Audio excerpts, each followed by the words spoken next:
Hey everyone, welcome back to Sasquatch Theory. In today's episode, I am interviewing a gentleman from the state of New York. Keith was out on a walk with his dog one day when they ran into a Sasquatch hiding behind a tree structure. This encounter has really affected Keith in many ways, and he, like many others, has been on the quest to figure out more. It's easy to judge people with encounters when you have not experienced anything yourself. But once you have experienced the Bigfoot phenomenon, all of a sudden it's like, what is this? Tell me more. And all of a sudden, an individual becomes extremely intrigued by the topic and wants to learn as much as possible. New York is often known for big cities, but what is not mentioned or thought of often are the big forests within the state. 61% of New York is forested, which covers around 18.6 million acres out of 30 million. 18.6 million acres. That's a lot of forest. I believe the Sasquatch could easily hide in that part of the country without being detected. The Adirondack Mountains also run through the state, which also borders Canada near Montreal and Ottawa. I also wanted to say my emails for people with encounters or people experiencing the activity. I can't tell you how many people email me, tell me about the Bigfoots being able to detect the trail cameras or they are shapeshifters and that's why we can't see them. Guys, I've been into this topic for a while now and more so after my sightings. So believe me, I watch all the shows as far as everyone else. I also read the comments in my videos. If you don't think it's possible to film one, that is your opinion. Many people who say it is impossible to film a Bigfoot also believe in the patty footage, so not sure what the problem is. I think it's been proven if you are at the right spot at the right time with a camera, you may get a few seconds of footage before it disappears. If it's something that can be put in the comments, please do, as the emails are for the stories and people who have had the encounters. I know people want to reach out and talk about their theories, but believe me, if it's on the internet, I have heard of it just like everyone else. I also wanted to mention, please don't email me about Steve from How to Hunt. I am subscribed and I hit the bell notification years ago. I think Steve is a great guy and he is the one that really motivated me to do this and not worry or give a shit what other people think. I want to clarify this now. People should listen to How to Hunt, and people really do need to get to the bottom of what is really going on and why we are being lied to. Believe me guys, if I had more time to allow people to pick my brain, I would, but I have a lot of people who send in their stories that I need to get to, and that is the purpose of my channel. So for those who only watch the documentaries and never went and listened to my encounters, please do so before emailing me and ask me if I ever seen a Bigfoot or if I will take you camping or on an expedition, or what I think about Todd Standing. I am a regular guy who enjoys the outdoors. I don't get involved with the Bigfoot community hype and all the judgment involved by certain groups of individuals who seem to run the narrative. I do my own thing and present what I see and hear. That's it. Anyways, that's enough of that, and I hope to continue receiving stories from people, and please contact me if you're experiencing any activity and need some help with any questions or concerns. I really need people who are willing to tell their encounters on the show. Many people get in contact and don't really want to tell their story. I know people are excited to talk to me, but the only way to get the truth out is to get your story out there. Let's face it, it helps out my channel tremendously and pulls new stories to the surface from your location. Alright everyone, I appreciate you all watching the show, and let's get into this next Bigfoot encounter from the state of New York.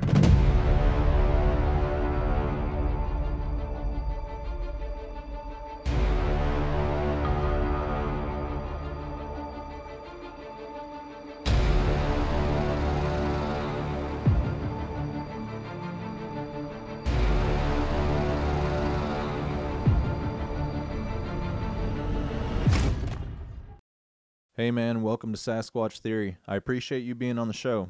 If you could, would you take us all back to your Bigfoot encounter and tell us all about your experience? Yep. I live like 45 minute, more like an hour north of New York City, the Bronx, Dutchess County area. Um, and my girlfriend has a dog, and the dog wanted to go out for a walk. I take her for walks with me. I stay in pretty good shape. I do a lot of walking around here because there's a lot of hills. It's like real country. It's like farms and all kinds of stuff around here. So, I said, all right, let's go for a walk. I take her for a walk. And as soon as I get out of my driveway, I make a right. And if you look to the right, it's the Conic State Parkway, which is it runs all through Dutchess County, pretty much down to Westchester County, all the way up to Albany. Like, it's just a big expressway that a lot of people don't take, that you can get somewhere fast, you know? So I'm walking along this trail, and the dog just doesn't want to go into the trail. Like, the dog's like bugging out, like barking, flipping out. Like, it doesn't want to go forward. So I'm like, see, I pick up the dog, you know, pick up the dog, and you know, I just kind of like start walking forward. Then, like, you know, I start seeing like little things like the A-frame thing, you know, and like I've watched Colorado Bigfoot and freaking Long Island Bigfoot, and you know, I watch all these videos online about structures and this and that. And I'm just like, no way. There's no way there's a structure right here. So I'm just like, all right, maybe it's a tree break. Then there's a leaner. Then there's like I don't know, man. It was like it's still there. It's still there too. Like the first time I told you about this and stuff like that, it's still there. Can you describe the way the structure looked? It was just like it was an X, like like if you watch like the places that are high in the Rocky Mountains or Colorado, whatever mountains those are, and I think they're Rocky, and then you see those Mm. X's they have up there. They're like these huge X's, but the trees are pretty thin. Like, you know what I mean? They're like maybe like a foot around, maybe 20 inches around. You're looking at the tree, or maybe it's just the video. But this X was made of like a tree that was probably like 3 feet in diameter. Like, it was they were gigantic. They were just Mm. big, and they were sitting there perfectly symmetrical, perfectly like an area off the ground. Like, you could tell it looked like somebody took a tape measure and like made like a stand for it, and then put the X up. And the way the X is up, you think like it would have to be tied, or it's not tied.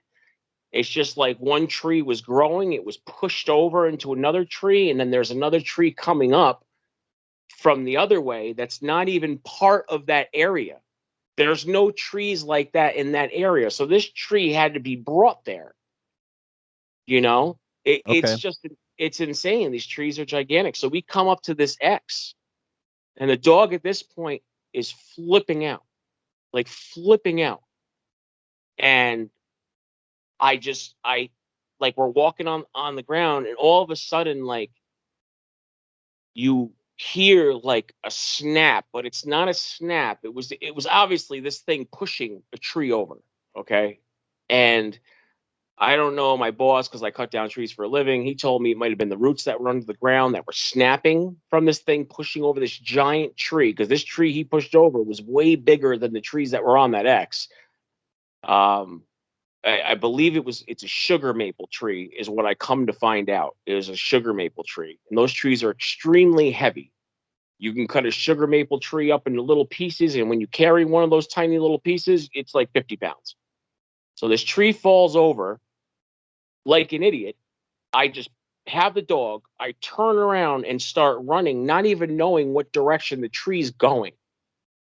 I just heard a snap, snap, snap, and then obviously, you know, when a tree's falling here, like that creak, and I just turned around, ran back, and then when the thing hit the ground, I kind of like braced myself, but you could feel on the ground, you could feel the ground shake from this thing falling. And you know, basically, I had the dog shaking in my arms, you know, peed on me, all kinds of stuff. I All of a sudden I hear uh, like a whale that breaches the water, and you hear when it blows the air out of its back. There was Mm. this thing, I believe, blowing air out of its nostrils, like King Kong did, like when he's like, like, it was just weird. So it made me look in the direction of the X, and on the X, along the one side of it that was closer to me, not farther from me, because I'm looking at it like kind of from the left. Well, I'm on the right of it, but I'm looking at it, it's on the left of me. So it's not the X in front of me, it's an X on the left of me. And along the top of it, I see these like I don't know, like these vine looking things that look like it's some kind of like how a tree has those vines that come down, and all of a sudden they start to move like they're gripping, and it's a hand. it's a gray hand, but a second ago, it did not look like that. And as much as I think about this now, I know that that thing was trying to blend in with the tree or what he was trying to do, because those fingers were hidden. Like, because when he took his hand off the tree, those things were no longer there. And they were obviously, they looked like trees, like a tree, like tree vines that were just thrown over this X. But it was this thing's hand. And I looked up, and I have a construction background. I know a piece of sheetrock, a basic piece of sheetrock is 4 by 8, and you could have took like 2 of these pieces of sheetrock and stood them up, and that's how tall this thing was. He was all gray, like not like an old looking gray, but like a blue gray, like the way the pit bulls look, like that purple color, like a very, very deep, dark kind of gray. But it looks a little light in the sunlight if you look at it from one area or the next. And he just despised that dog. He was staring at that dog, and I'm holding this dog, and I'm thinking to myself, like, oh my God. Like I just couldn't believe it. Like I couldn't believe this thing was standing here, and not just like,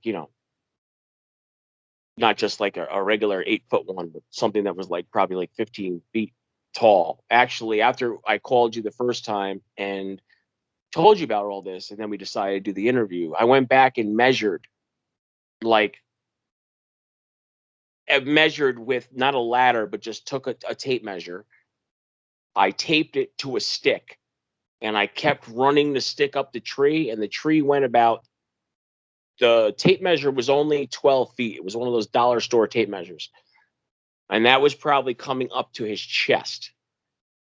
So off the ground, and this thing was standing on the ground, because which I'll let it later get to, when he decided to move, his feet were under the leaves. Like, he was blended in over there. Like, and I think he was mad that he couldn't disappear or something like that. Like, he was like, oh, I'm not here, kind of thing. You know what I mean? And it conveyed it to me in such a way where I just felt like, okay, it's not there, like, but it's there. I'm staring at it, and this thing just, in one fluid motion, turned to its right and stepped over a hill, and it was gone. It was gone. And as it was stepping over the right to go over this hill, the sunlight that was coming from that direction, with the sunlight rays that he was walking into, he disappeared. Part of him disappeared. And how's the sun in your eyes if this thing's in front of you? You know what I'm saying? So he should be blocking that part of the sunlight, but he wasn't. It was like the sunlight was blocking him. And he took one step over this hill that happens to be about 8 feet. Like, if you came up on this hill, you'd have to walk about 3 feet up it and 8 feet down it, because you're on higher ground as you're coming down this hill. And he stepped over this hill, and he was gone. Like, he was just gone. And something that big, making racket and all that, like, there was a couple sounds he did make when he walked away, but it wasn't like the ground, like with leaves, and his feet were in leaves. There was no crunching. There was none of that. It just was like the way he kind of like went past this tree. And when he got past this tree to where the hill was, and I noticed the sunlight, he slammed his elbow into the tree and took off forward. And the whole tree moved like it was like swaying. And stuff was dropping out of the tree. That actually might have been the noise, was the stuff dropping out of the tree, that he like kind of pushed himself off of a tree and went forward. And as he was going forward, he had like this it looked like a you know how like somebody uses like a bow and arrow, and they have that thing over their back, and it has like a string or something like that. It looked like he was holding some kind of satchel or some kind of bag, because there was a line that went around his back. And again, this is what I said in the first interview, but as I've seen him 2 other times now, and the scars on this thing's body were crazy. They were crazy. Like he had like I don't know, unless they were tattoos, which I don't think they were, but like he had like scratch marks in his fur where you could see like red skin kind of, or dark skin. Like I don't know if it was red, but it looked like brownish, but it was more like red, and they looked like these huge gaping scratches. So I don't know if this thing across his back was a scratch or like some kind of thing that was thrown over his back to hold something. I don't know, but Mhm. it was just insane. So I see this thing, and it was just like, all right, I go back, I tell my girlfriend about it, and I'm telling her like I'm never going out there again. And she tells me basically like, you're crazy. She's like that, and she believed me right away. Like she believed me, but she was kind of like, I got to see this, And she knows how wrapped up I am in Bigfoot, but she knows that I don't lie. Like she knows I'm a brutally honest person. So she says, okay, we're all going out there. The dog would not leave the house. The dog that would not leave the house. The dog was going to the bathroom in the house up to a week ago. Now the dog goes outside and goes in the woods and is gone for about a half hour and then comes back when you just let her go out to pee. So I think that's a little funny, which again, I don't know what that is, but it's not like I follow her outside. I open the door, she runs out, and I leave the door cracked. And if it's a nice day, sometimes I have a Dutch door. Sometimes I leave the door open. You know what I mean? But it's just insane, dude. The whole thing's crazy. So my girl wants to go back out there. All right. So we go out there. She gives me this big pep talk because I'm scared to death. And I'm telling her, like, yo, if I see this thing again, I'm scared I'm going to run away and leave you there because this thing scared me to the core. Like, and it was like another thing, too. When I was out there, when I told you about this experience, I was gone for like 2.5, 3 hours. Mhm. And all I did was walk up on this thing. The tree fell. I grabbed the dog. I ran away from it, turned around, it blew out its nose. I looked at it, got a good look at it for about, I would say it was like felt like a couple minutes, or maybe it was like an hour. I don't know. It was weird. And then when I got back to the house, she was home from work, and she's like, "Yo, where the hell have you been?" And I went out to walk this dog at like I think it actually was 3:45. I later found out because I was talking to a good buddy of mine before I went out. It was 3:45. I didn't get back until almost 8 o'clock, where the sun was going down. So you feel So, like you had missing time there? oh, without a doubt, 100%. Unless I was so terrified that Mhm. I was stuck in place and this thing had me stuck there. I don't know, but the course of events that took place, no matter how hard I try to think of it, it only just feels like a good 10, 15 minutes. Mhm. And you know, whatever. But that land back there, you got to get permission to walk back there. And Mhm. my landlord's been living here for a long time, and I live in like this house where I live downstairs. He lives upstairs, and I know he knows everybody here, so I don't want to like go trespass and get people in trouble and have my landlord be like, oh, you got a tenant there who trespasses. So I went over to this old guy that owns this like barn that has cows and horses and donkeys and goats. And I asked him, I said, listen, is it okay if I walk back there? And he's like, yeah, yeah, sure, but just tell me if there's anyone back there and this and that. And I'm like, what? And he's like, yeah, you got to tell me if anything's back there because some of my livestock is going missing. And I think people are stealing, like they're parking on the Taconic Parkway and they're taking his animals and, guiding them through the woods and taking off with them. So I said, yeah, yeah, no problem. Whatever, I'll tell you. And apparently he was missing this huge cow, like this huge cow. Like, I don't know if it was a Brahma bull. I don't know what kind of cow this thing was because he's not, this is like part of his family, I guess. He's kind of broken up about this. I don't really get too much information out of this guy. But, when I went back with my girlfriend and we're walking down, I decided to go over the hill where this thing stepped down, because that was the way she was walking. And I'm telling her, don't go down there. You know, where are you going? I just told you this thing was over there. I didn't tell her exactly what I know I didn't tell her what color he was. And there was like where that waving tree was, where he stepped over that hill. She said she saw something at the corner of her eye, because I seen like a glimpse of something. And then she started explaining to me what the thing looked like. And it was exactly what it looked like. But she said she saw it for a second. It dipped behind it, like just turned real quick, and it was just gone. So that was a little crazy. So we come down this hill, and I'm walking down the side of the hill. And you know how like you break, you like how you like kind of tiptoe forward as you're going down a hill because you don't want to like fly down the hill. Um, Yeah. there was a cow, a skeleton on the left that was this gigantic, all skeleton. The head of it. Um, there was all kinds of birds over there feasting on whatever it was, but you could see it was more bones than flesh and stuff like that. And you could see from the back, its skull was pulled all the way back against its backbone, like something came up behind it, grabbed it by the chin, and pulled his head back till it was on his back. So it probably just snapped his neck, and its back legs were broken because the back legs, one came down and one came down, and the bottom part of the legs both went to the right in a 90-degree angle, like a perfectly 90-degree angle.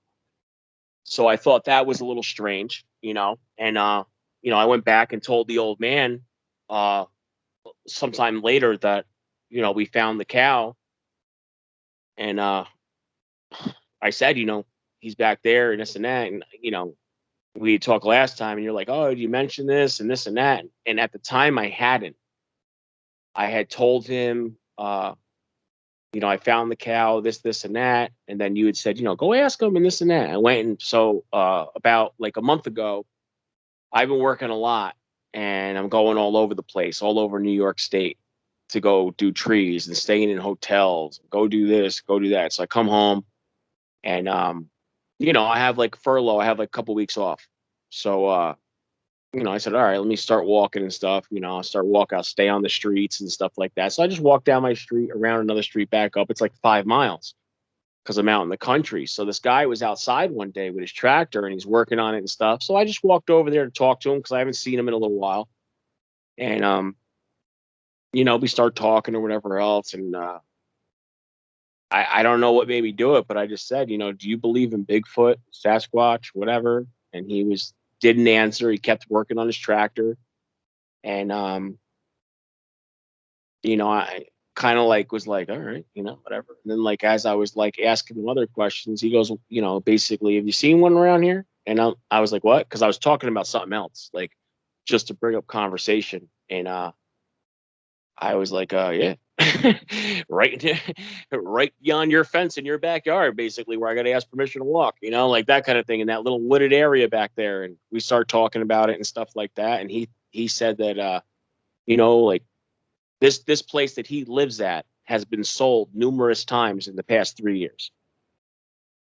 And I thought that he was new there, but he's owned the land the whole time, and he's like rented it out to people. So when those people keep leaving, he does things there now with his animals, and basically has two different areas where he does things. But this is like where he puts his cows, his goats. There's like a couple horses that are not to be ridden for some reason, maybe because their legs are older, whatever. But he just takes care of them over there. And he said that a lot of times that he thinks these things, go over his fence Mm-hmm. and these animals and carry them over the fence. It's not like a stockade fence, but it's like a farm fence that has the 1, 2, 3, and they attach to a post, but they're 6 feet high. Yeah. So he thinks that these things are carrying away his animals. So he was very clear on that. He didn't tell me if he had any experiences with them, but he had to have something happen because he was very open about it. And he really wasn't saying too much about it, but it was Mm-hmm. just crazy. And this thing was like, when I explained to him what I saw, and I don't know, man. Like for some people, I guess like they can like say, "Oh, I saw this, this, and this," and every time I think about it, I see something kind of different. I don't know if it's true. I don't know if it's like what I saw because I can't really. I can go back to like exactly what happened, but what I'm seeing is different each time. But I remember that its arms were extremely long, and his torso was from his belly button up was extremely long, and his legs were not like you would think a giant would be. Like they were like shorter. I'm sure they were still quite significant, but he just looked proportionally different. Like he just looked like he was all upper body and all I don't know. He was just a big dude. Mm-hmm. So I told the guy what I saw, how big this thing was, and all he did was go, "Hmm." So I didn't know. It wasn't much of a conversation, but it was more like, he knows that, something's out there taking his animals and stuff like that. And, I basically told him, like, I think these things are just like the basic ones that you've seen, like the patty versions. I don't think they're like dogmen or, you know, ones like that have like the wolf look to them and stuff. Because I have never seen that over there. I seen the gray one. I've seen a jet black one that's actually pretty big. I don't know if it's a boy or girl because I've only seen like it from the back, but it would look like I don't know. I would say it's a boy because his back was so broad. It was more it was just as big as the gray one wide, but not as tall. And Okay. Can you describe what you were doing when you saw the next one? well, that was the day that we found the cow. And when we found the cow, and we were coming down this little hill. The cow's on the left there. She said she just saw something. She explained to me what it was, which was gray, and she explained the thing across its back. So I thought that was a little odd. So she says she thought it was a scar. So maybe it was a scar. Mm-hmm. Um, Okay. So that's the one you described earlier. that's the one I described earlier. Yeah, because I just, because she was, Okay. she's Um. like, babe, babe, and and I'm like, yeah. She's like, I think I just seen one, and I'm like, stop. I was like, where? And I remember I seen like a glimpse of like a flash. Like I thought it was like sun in my eyes or something like that. And she said she seen it was like standing on the side of the tree, and then the tree just came back like it was maybe holding a branch down, and then the branch swung back up, and he was gone. Like in a millisecond, it was gone. So I thought that was weird, And we seen this black one. I seen the black one and this I want to call it like a palomino color, like a really light brown color, like a blondish kind of look. Mm-hmm. And they were real, real far away. And from where I was standing, it looked like a big, big tree stump was laying, like a tree was laying down. The tree stump was up in the air, and all the dirt from it was standing there. But the lighter color one kind of messed that up because it kind of came into the view of the tree stump. And then as we looked over there, and I'm like, oh, look, oh, look. And then we looked over there, and I went to go grab my phone. And mind you, anytime I go out to this area, my phone dies. I have a Galaxy S9, and it dies. I walk out to where I seen this thing at this X. I don't know. It goes off. It dies every time. I go for my walks. My phone's fine. I listen to music. I have the pedometer on there. It tells me how many steps I'm taking. It's fine. But the minute I go down that trail behind that old man's place, the phone goes completely dead. Because it goes beep, and I'll look at it and it'll say 5%. And I charge my phone all the time, because I'm always out on the go. I make sure that if my phone's home, it's being charged. Mm-hmm. So I thought that was a little funny. And yeah, it happens like that. And we've seen those other two. She's seen that one. As she's seen that one, I'm finding the cow. And then as we're coming back up the hill, we look back because we heard like that kind of thing, like but it was extremely louder. It sounded like a bird, like a bird whistling. Like real loud. Exactly that. Mhm. That's exactly what it was. It's Yeah. just like that. I'm pretty good, Just huh? one, just like that, dude. And I heard that, and I'm looking over at the old man's property because I'm against his fence line now, and there's nobody there.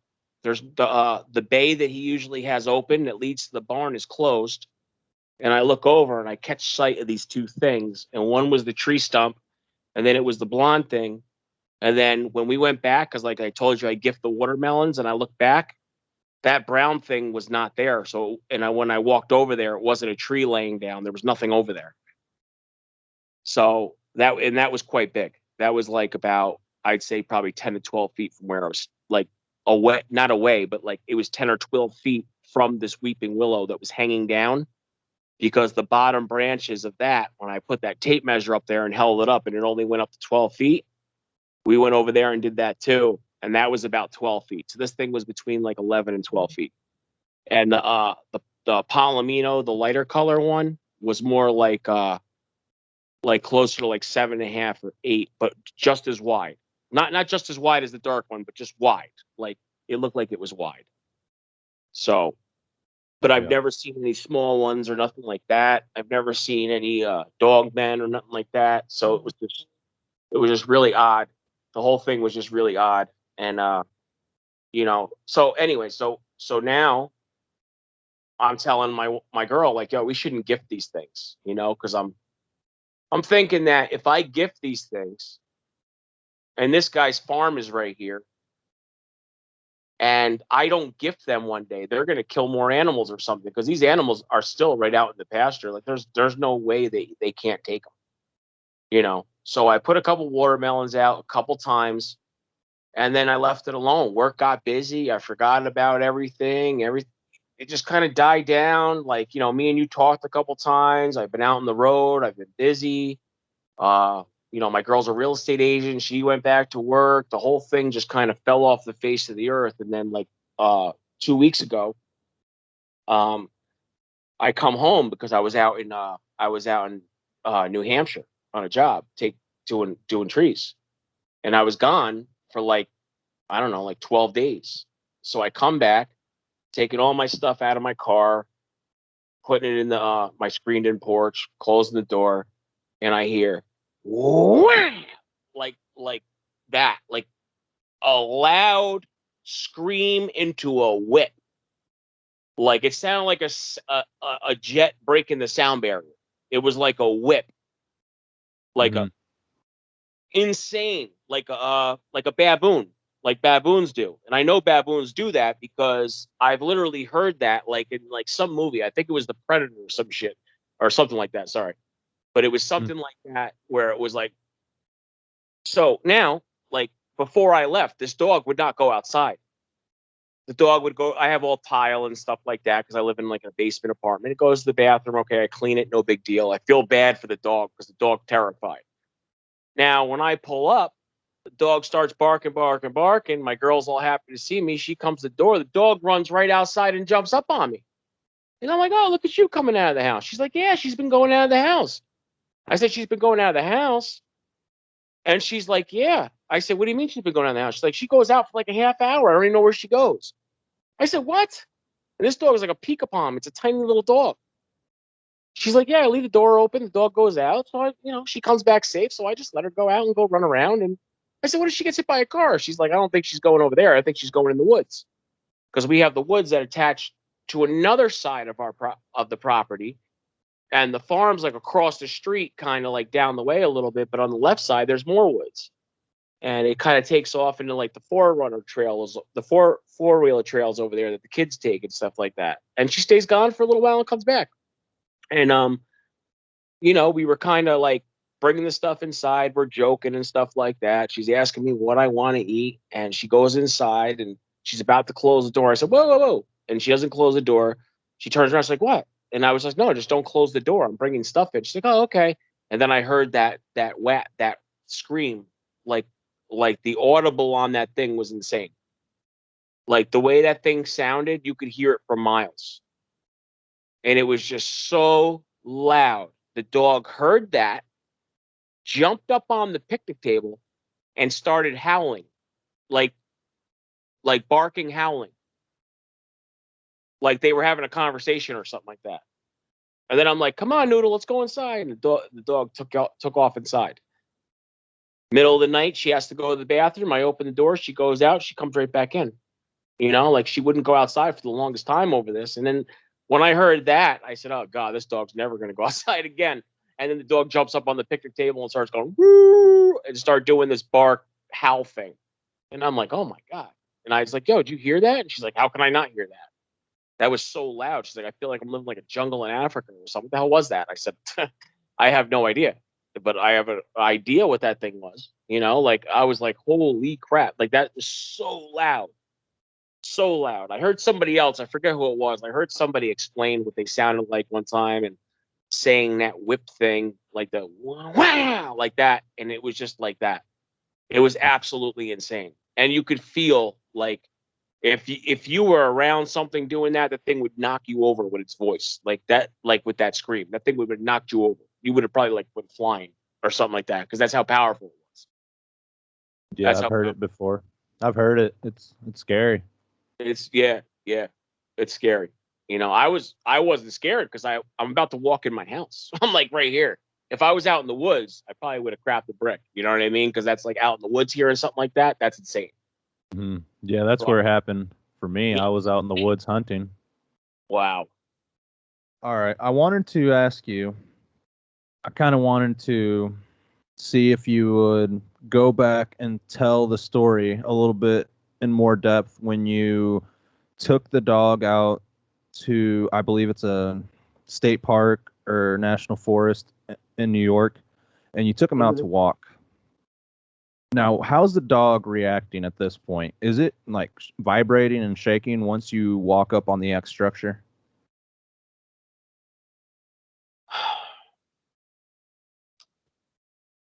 Uh, I don't know if it's the dog or the ground.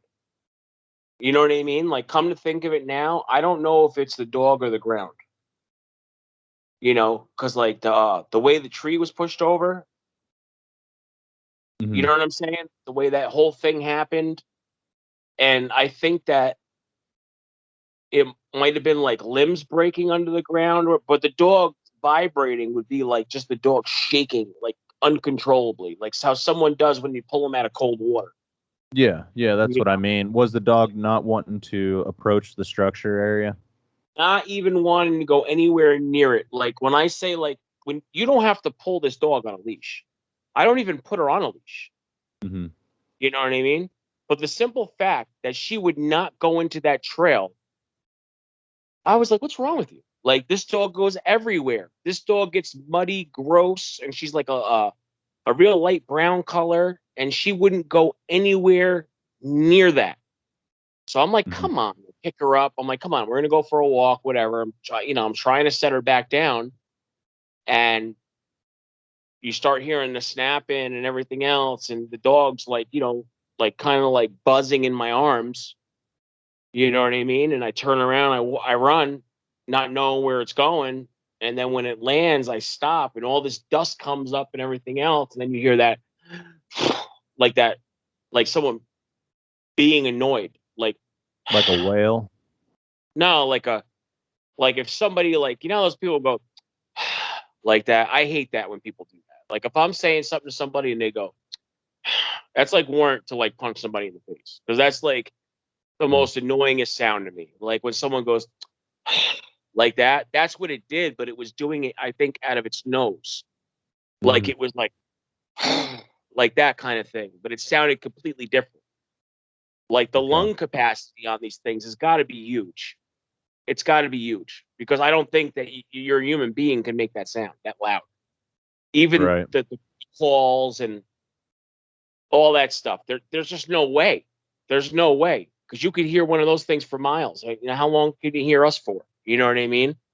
Mm. And when it did make that sound is when I looked up on the side of that X, and it was trying to like kind of like push itself into the tree. It looked like, oh, you don't see me kind of thing. And as I'm having these conversations in my brain, that I'm talking to something and my voice is talking back to me, but it's my voice. It's nobody else's voice, but I'm thinking something in my brain and it's being answered. So I don't know if that's that thing or what it is. But Hmm. yeah, it was just a really odd experience, man. And the size of this thing, I can't convey to enough people. Like, I don't know if they have a way of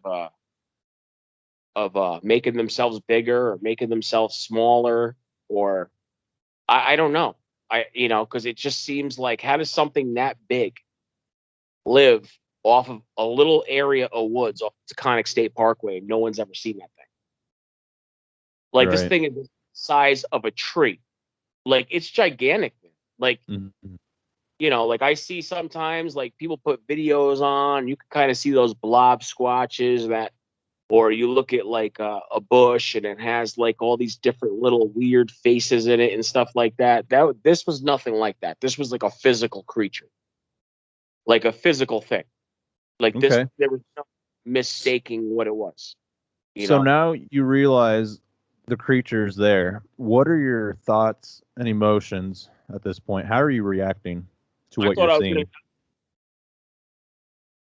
I was like breaking up. The first time. This is the second time we're doing this. I cursed, cried, everything else. Like, this is, yeah. I was scared for my life, man.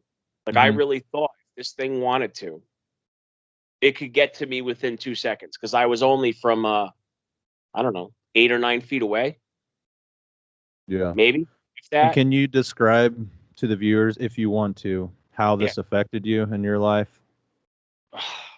God. Yeah, it just made me feel like, I don't know. I felt like my life was in this thing's hands. Like, I felt like if this thing really it obviously had contempt for my dog. It's Mhm. my girl's dog. But it had contempt for the dog. It does not like dogs. I can tell you that. At the time when this thing saw the dog, I think the thing was pushing the tree over to try to kill the dog. I don't know. But the dog was barking, barking, barking, and the thing was just staring at it. And I'm holding this thing, and it's giving me this face, like its lip is coming up a little bit. It's showing teeth. Like, it has basic huge square chiclets teeth. They look like dominoes, as big as this thing was. They were real white. Its fur was not matted. There was no nasty smell. This thing looked like it was bathed. Like, something kept up with this thing. Like, this thing kept up with itself. Like, it looked brushed. It didn't look dusty. It didn't look dirty. It Mhm. just looked very like how a dog looks, how a dog's coat looks, kind of like very But shiny and just with muscles popping out of it. And a lot of hair on its shoulders, a lot of hairs on its arms. There a lot of hair on its arms. Like you could see the muscles in the arms, and then you could kind of see skin, but it looked like this thing had like skin kind of like ripped, like fur ripped off of it in certain areas. Not so much that you would think like it's like, mange or something like that, but it looked like this thing had been in like a couple tussles, you know what I mean? Like, you could tell this thing's like been attacked, or this thing's been attacking something, or this thing's been fighting with something. It looked like it was just it looked like it was a healthy thing, but at the same time, it had these marks on its body that were unmistakable for scars. Like, they were definitely scars. That thing across its back, it looked like it was kind of hanging off him a little bit. My girl says it was on his back muscles. I don't know. I can't think back and remember that part of it. But yeah, it petrified me so much. I didn't even want to go in the woods anymore. Like, I didn't mhm. even want to walk. I didn't even want to go. And I live around woods. I was scared to go out of my car in the middle of the night. Yeah. I had an emergency call, and they're like, "Yo, you got to come in. You're doing storm. Like, if there's a lot of rain, and you got to go somewhere where there's trees coming down, winds, whatever." And I had to go out to my car to get in my car. I have my girl stand at the door and put the light on, like I was a little kid going to the bathroom, and his mom like, "Oh, make sure you go to the bath. Come on, the night light's on." Like, that kind of thing. It was terrifying. Mhm. I was terrified. It took me so long to even go for a walk outside anymore again. Like, but then we were gifting the watermelons, and I just had this feeling of like, oh, this isn't so bad. You know what I mean? Oh, okay, I get it. This really isn't so bad. And like I just felt good doing that. I felt good going to Walmart, buying a couple watermelons, getting mangoes, and I not dare give this thing a banana. Like I would, we gave it like the bananas we had, and the bananas were still there. Like the Hmm. thing knew that people call it an ape or something. It's not going to eat bananas. But it took the watermelons, it took the mangoes, it took the plums, it took the grapes, but it did not take the bananas. The bananas were, we left the bananas on the tree that fell where the roots come up. It kind of makes a pocket. And the watermelons I put in there, one was a really, really big watermelon that went, not, I didn't put it on the ground. I kind of rested it against the tree that fell and the tree stump that was there. There's kind of like this little area there. I put them on there and then just explained, we're leaving you guys stuff, we're leaving. And then we leave, and we go back. A couple times we went back, everything was gone but the bananas. And then, my girl's like, should I leave the bananas here? I was like, no, just take them and throw them out at home or something. Cause now they're rot. Now they're like discoloring and stuff like that. But when we put them out there, they were good. I'm not going to give them like bad food or something like that. And then, she started telling me about the cow. Well, what if we can't bring it food one day? What if you're at work? I'm not going out there by myself now. And I get busy with work. And if I have to go out there, I don't want to go out there at night by myself. And I said, listen, let's not gift these things anymore because I don't want them like, coming to the house, like watch Long Island Bigfoot and this guy's like seeing them in his backyard and they're like, he's like, oh, hi guys, talking to them and stuff like that. And I'm like, yo, I don't want them to come to this house, be out in the yard and stuff like that. But yeah, the dog takes off now, goes for a run, comes back like happy, give her a couple treats, and she's fine. And it's just weird. Like, first of all, the dog has never done that to begin with because we used to live in like a city area. So it really possibly couldn't do that. But this dog wouldn't go anywhere. She'd go outside, do her business, and come right back inside. She wouldn't leave my girl for a minute. Now she goes for like these trips. And then, this dog would find its way back from anywhere. Like I could tell you that. Hmm. That's one thing about this dog is very smart. Like she is not an idiot. She's like a person. I go to McDonald's and like say we're on drive through. I get her chicken nuggets because when I'm eating my food, she's looking at me like, you jerk, where's mine? Like I have to get her like a 4-piece chicken nuggets and we chop them up and give them to her. She's like a little person, man. You know what I Hmm. mean? And it's just weird. It's Okay. just a weird. Could you describe the blue fur? Yeah, it was like if you ever seen like a blue nose pit and they have that grayish purple look to them, they call them like they're purple. They say purple, but it's really like a grayish kind of dark gray look kind of thing. That was the color of it. It was like it wasn't an old color. It definitely wasn't from being old. It wasn't some white furry look. It was more like a bluish gray. Like yeah, it was like a bluish gray. And its skin was very in the cut areas and stuff that were red, like they were red, like welts. They look like welts, like after a cut heals, it has that red scar. And Hmm. its skin is just it's like a lighter color. It's not a dark color. It's like Could you not describe the eyes and the face? the eyes are blue. The eyes were blue. I know that. Um, Blue like a human or blue, like a blue, light blue, like blue. They were blue. okay, I know light that. blue, not dark Like blue? like a Nordic blue. Like if you look at somebody's eyes that has like Viking ancestors in them, that color blue. Like because Hmm, I was interesting. staring right in his eyes. Like I was staring at him and he was staring at me, and it's like how you can't take your face away from a train wreck, and I'm waiting for this thing to move, and then after a while, like it kind of turned, and before it turned away, it looked at me and looked at the dog and made like a snarling kind of face. In like a split second, it was gone. It turned, pushed itself off a tree, and it was gone. But as I was looking at it, the blue in his eyes were, because the eyes were so big. The eyes were the size of a light bulb, you know. Like if you take a light bulb and you hold it like left to right and you're looking at the top of the light bulb dead on, that's probably Mm. how big its eyes were. When they say, "Oh, their eyes are the size of cue balls," and I'm like, "What?" I'm like, "No way." Eyes are the size of cue balls. Yeah, it's about that. It's about that. Hmm. But its eyes were like this blue, like this shade of blue that was really, really light.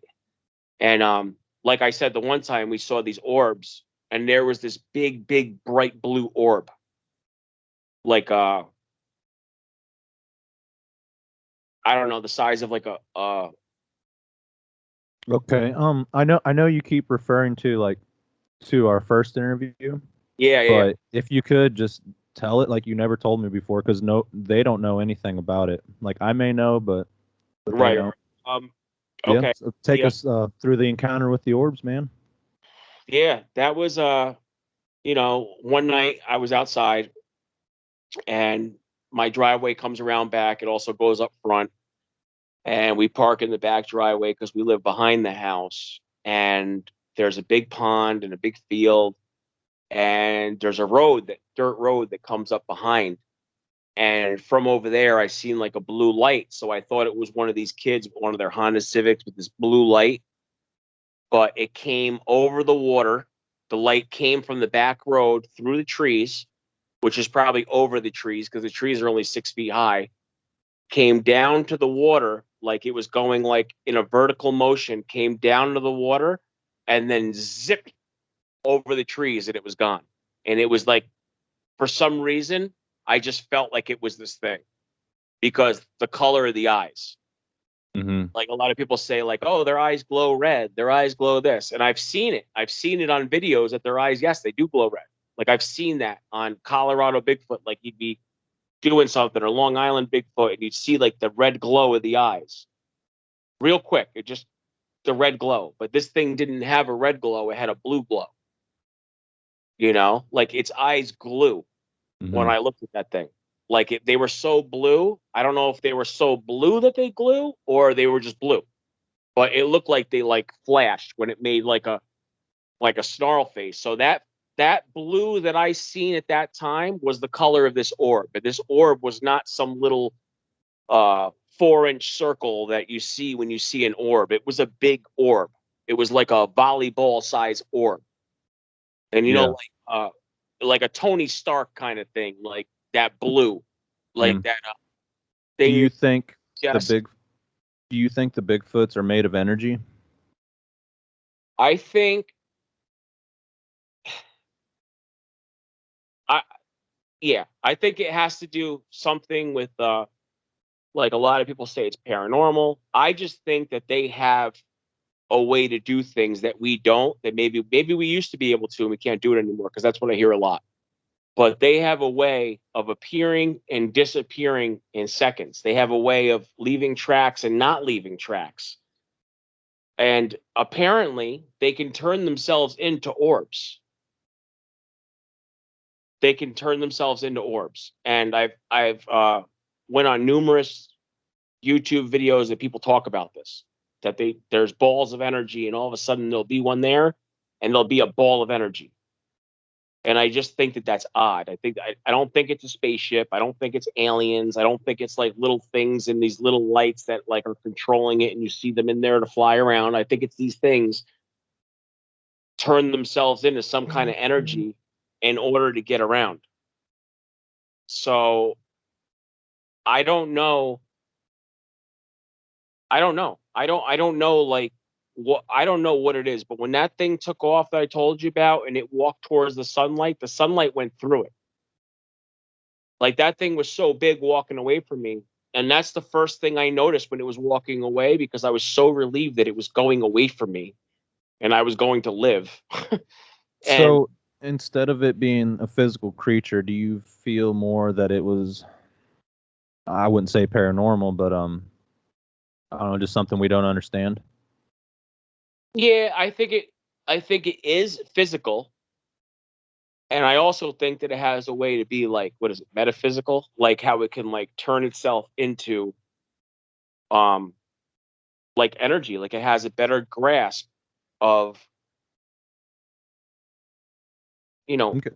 So instead of the idea of when the light hit it, when the light hit the fur, it took on, I don't know, colors of the vegetation around it. You think more, or that the light penetrated through the The light Bigfoot. came through him. Like he was walking away, and if I'm staring at a car at the sun and a car passes by, like and it's on a horizon, something passes by, you could see that object in the sun. You could see that thing pass by, and the sun kind of stops for a minute because it's passing your line of vision. So it's breaking your line of sight. This thing never broke my line of sight with the sun. Like the sun rays that were coming towards me, like it should have outlined his body more.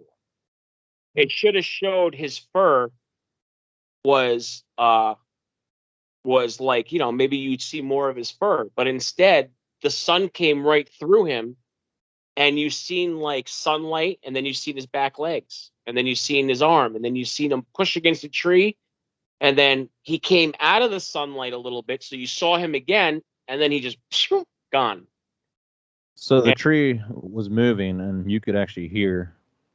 yeah, because stuff was falling off the tree. Like I don't know if he made the sound when he Mhm. was walking away, or it was because he pushed off of that tree to walk forward. But stuff was falling off the tree, like branches, pine cones, all kinds of things were coming off these trees. Okay, so you can see the light going through him, but at the same time, he's physically moving things around in the forest. Yes. Yep. Okay. Yep. As he was walking away and before he went over that hill, the sun's coming down. He's standing there. He turned. When he turned into the sunlight. And as he took that couple seconds that it took him to get away, I didn't move my head. I was stuck in place. So I was looking still right at him. And all of a sudden, the sun came into my eyes because he was walking forward. I was thinking like I would see more of him, but instead the sunlight came through him. So you could see his bottom half, and then you could see through his top half because there was sunlight there. You Now, know, could you see the forest in front of him, like through? absolutely no, Oh, no. I just saw like a light. I saw him, parts of him, and then when he kind of pushed his elbow against the tree, he came out of the sunlight a little bit. So then you saw more of him. And then when he pushed off the tree and the tree swung back and stuff falling off the tree, I'm looking up, like looking around. So I kind of took my eyes off it for a minute, and it was gone. Like a second. I took my eyes off for a second, it was gone. yeah. Like a split second. Now, do you think, with the size that he was and how shiny and clean his fur was, do you think like when the sun hits these creatures' fur, it deflects? Hmm. Well, I guess not because it was going through, but I'm saying I guess I don't know how to explain it. Maybe Not, like like if you were to stand in the sunlight, it would show a dark silhouette. mhm. It would show your silhouette, but you'd be dark because the sun's so bright, it wouldn't show that you're bright. It would be a silhouette. Like so you'd see like a shadow. But you didn't Mm. see a shadow because you saw like the bottom part of it and the light's coming through the top, not through the sides of where his neck is or under his arms. The whole top was missing. Mhm. Like he was trying to disappear.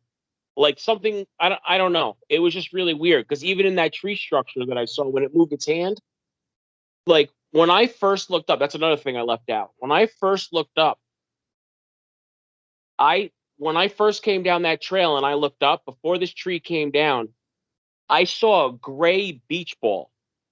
That's what it looked like. It looked like a beach ball, but it looked gray. And I'm looking up at this tree like, what the hell is that? The dog's flipping out. That was its shoulder. And then when the tree came down, I turn around, run, not even knowing where the tree's going. And then I stop when it comes down, put my hands over my head. I have the dog. The dog already went to the bathroom on me. I turn around and I see this thing because it did the nostril thing. It made a sound that was so commanding that I turned around and looked at it and was like, oh my God.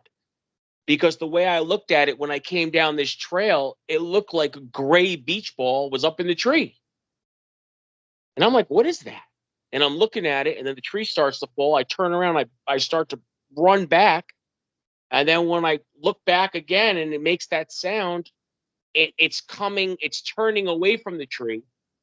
So now the beach ball's kind of poop gone. And then as I'm looking at it straight on, I'm looking at its shoulders and going, oh my God. I work out. I know what Mr. Olympia looks like. I know what bodybuilders look like. This thing would make them not even want to ever lift up another weight again. It was so abnormally big. Its shoulders, its traps, its forearms. Its arms were long. So if something's arms are long, you would think they're going to look skinnier. You think they're going to look like more, more angled. But it wasn't. They were round. They were really, really round and long. Like his arms were like cartoonish big. And his shoulder was gigantic. Like it was big enough to get my attention to look up at a tree and go, what is that? And maybe a beach ball. No, I don't even think a beach ball is over exaggerated because it's like in between like a watermelon, like a big pumpkin and a beach ball. That's what it looked like because it had striations in its shoulders. It had these lines in its shoulders of front delt, side delt, rear delt. Like you could see its whole shoulders 3-dimensional because every muscle's blown out in that thing. It's eating steroids for breakfast, lunch, and dinner or something like that. Like you could see every dimension of that thing's shoulder. Mm. And the way that its hair was, which was short, it was very short on there. You could see the more muscle, but as the arm came down, there was hair hanging off of the bottom of the arm, like long hair. But the long hair wasn't gross and dirty. It was gray. It was a beautiful color, man. It really was. It was like a color that you would paint a picture of. Like it was beautiful. It was like a grayish, purplish, bluish. I don't know, like just a weird color that I've never seen before, except for on a pipple, on a blue nose pipple. It was like that kind of color. Okay. I have a new documentary coming out, and I'll tell you right now, I got a very good trail cam picture of what I think to be a juvenile. But on its shoulder, for its size, it's small, but its shoulder is pretty massive. It's a lot bigger than a softball, but it has, like, it's jet black, and it looks like fur, but it looks like it has this bluish tint on its shoulder where the sun's hitting it. And when it comes out, I want you to let me know if that's the same thing that you saw or pretty close. Right. But you're saying it's jet black and it has a blue glow to it? Yeah. Yeah, but there's some black that have that blue look to it when they're jet black. You know what I mean? That blue look that like that real black has, that ink black. It has like that bluish thing to it or whatever. I'll definitely check it out. But this thing was more like a light colored grayish blue, and it like, I don't know. Like even my girl said, like she was like that. It was like purple, and I was like, what? Because when I told her later on exactly what happened, I told her what happened when I came home. I really didn't get into detail because I was so shaken up. I couldn't even tell her the story because I couldn't talk.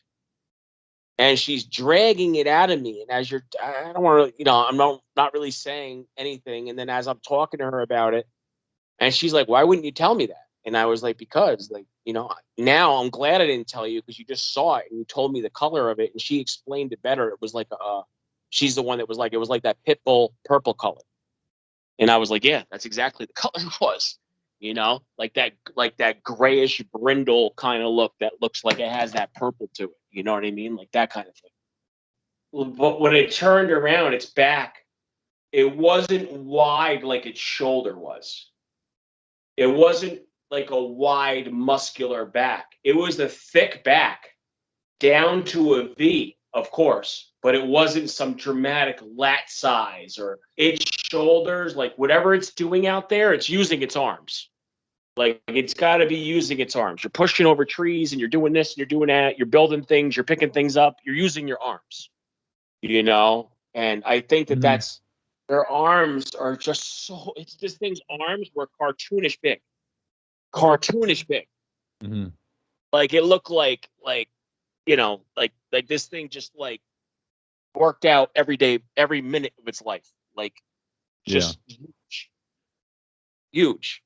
And finding the cow was What did he say it was? It was 1,700 pounds. This thing was 1,700 pounds. This thing picked it up over a fence, took it, probably put it down, played with it, broke its back legs, and pulled its neck, its head, all the way back to its spine. So it's looking at him upside down, and that's how its neck was broke. Mm-hmm. So I'm sure one of them did it. You know what I mean? Obviously, because who's going to do that? Like, who's going to do that to a cow? Right. Like, you're not pulling a cow's head and neck over that way. Look how big that animal is. That's Mm-hmm. insane. I You know, sent and you, if you could you check the chat? I sent you a kind of a photograph of the trail cam photo. You okay, could open it up and just look at it for a few seconds and okay, hold kind on of, one. yeah. Let me see. Oh wow,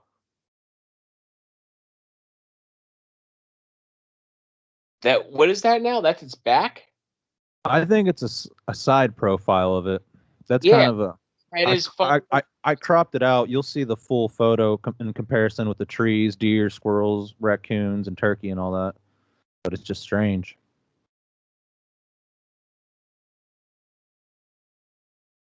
Oh yeah, I see it now. Yep, Now, I don't it's know. it's It's a seated. strange picture. I think that it's seated and its head is forward, and that hair that's coming up out of the dark right there is its forearm with its hair on it. Because you know how I said the hair hangs down like that? Mm-hmm. That's what it looked like. That's its forearm.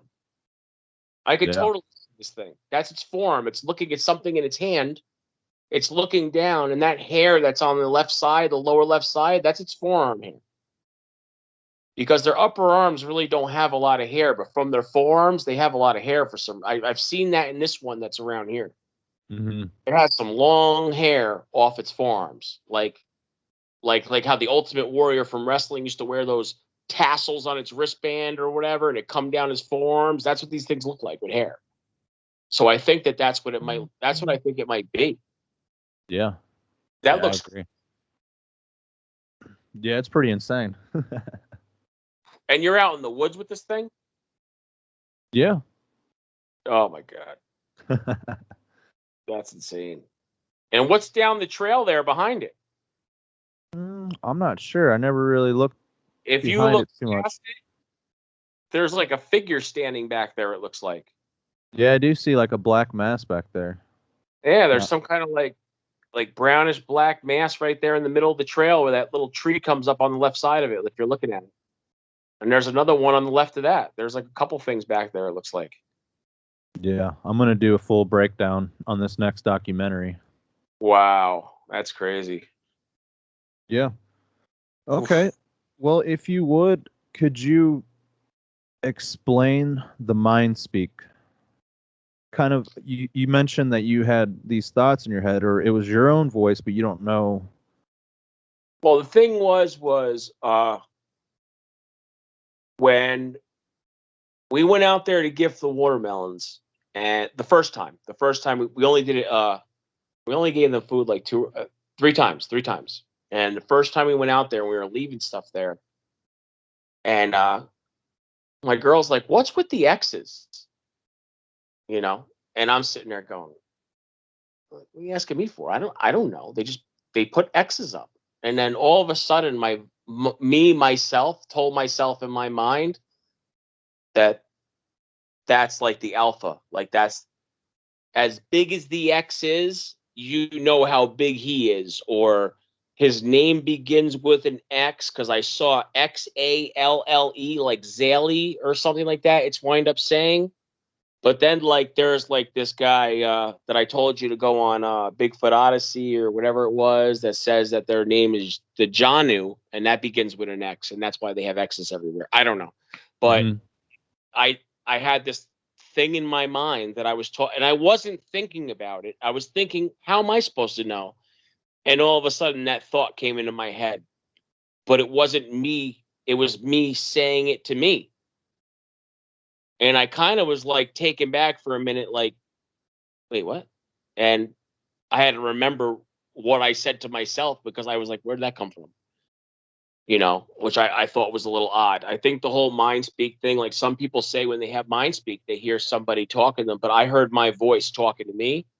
And I know I wasn't tired, and I know I was nervous and scared. So believe me, it was like one of those things that like my senses are more paying attention to sight than like thinking about something talking to me. Like, but it was talking to me like through me. Like I felt like it was my own voice, which is a little odd. Like because I would never think that. I would Hmm. think X is just like, yo, stay out of here. That's what I think the X would be like, yo, stay out of here. And if any of them come around, they know, oh, look how big this X is. This is a big male or something like that. But apparently, like my thought that came through my mind was like that all the alpha males have an X in their name or something like that. And that's how big they are. Because that structure that he was standing, it's about 15, 16 feet. It's an X that's about 15 or 16 feet off, like from the bottom of it to the top of it, Hmm.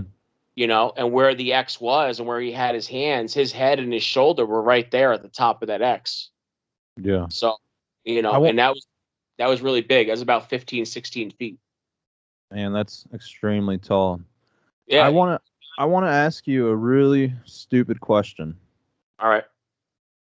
If you were to fight this thing, like if you had to fight this thing and you went to punch it, like what would that even be like? Would it be like punching a brick wall? I mean, Dude, I don't even think like, I don't even think that you could literally I don't think you would ever be violent towards these things to be able to like ever get like that unless one of them was trying to like mess with your family or I I really do think that that thing could grab me and I'm not like some wimp, I've been in fights my whole life and you know everything else and this thing would grab me and probably break me in half.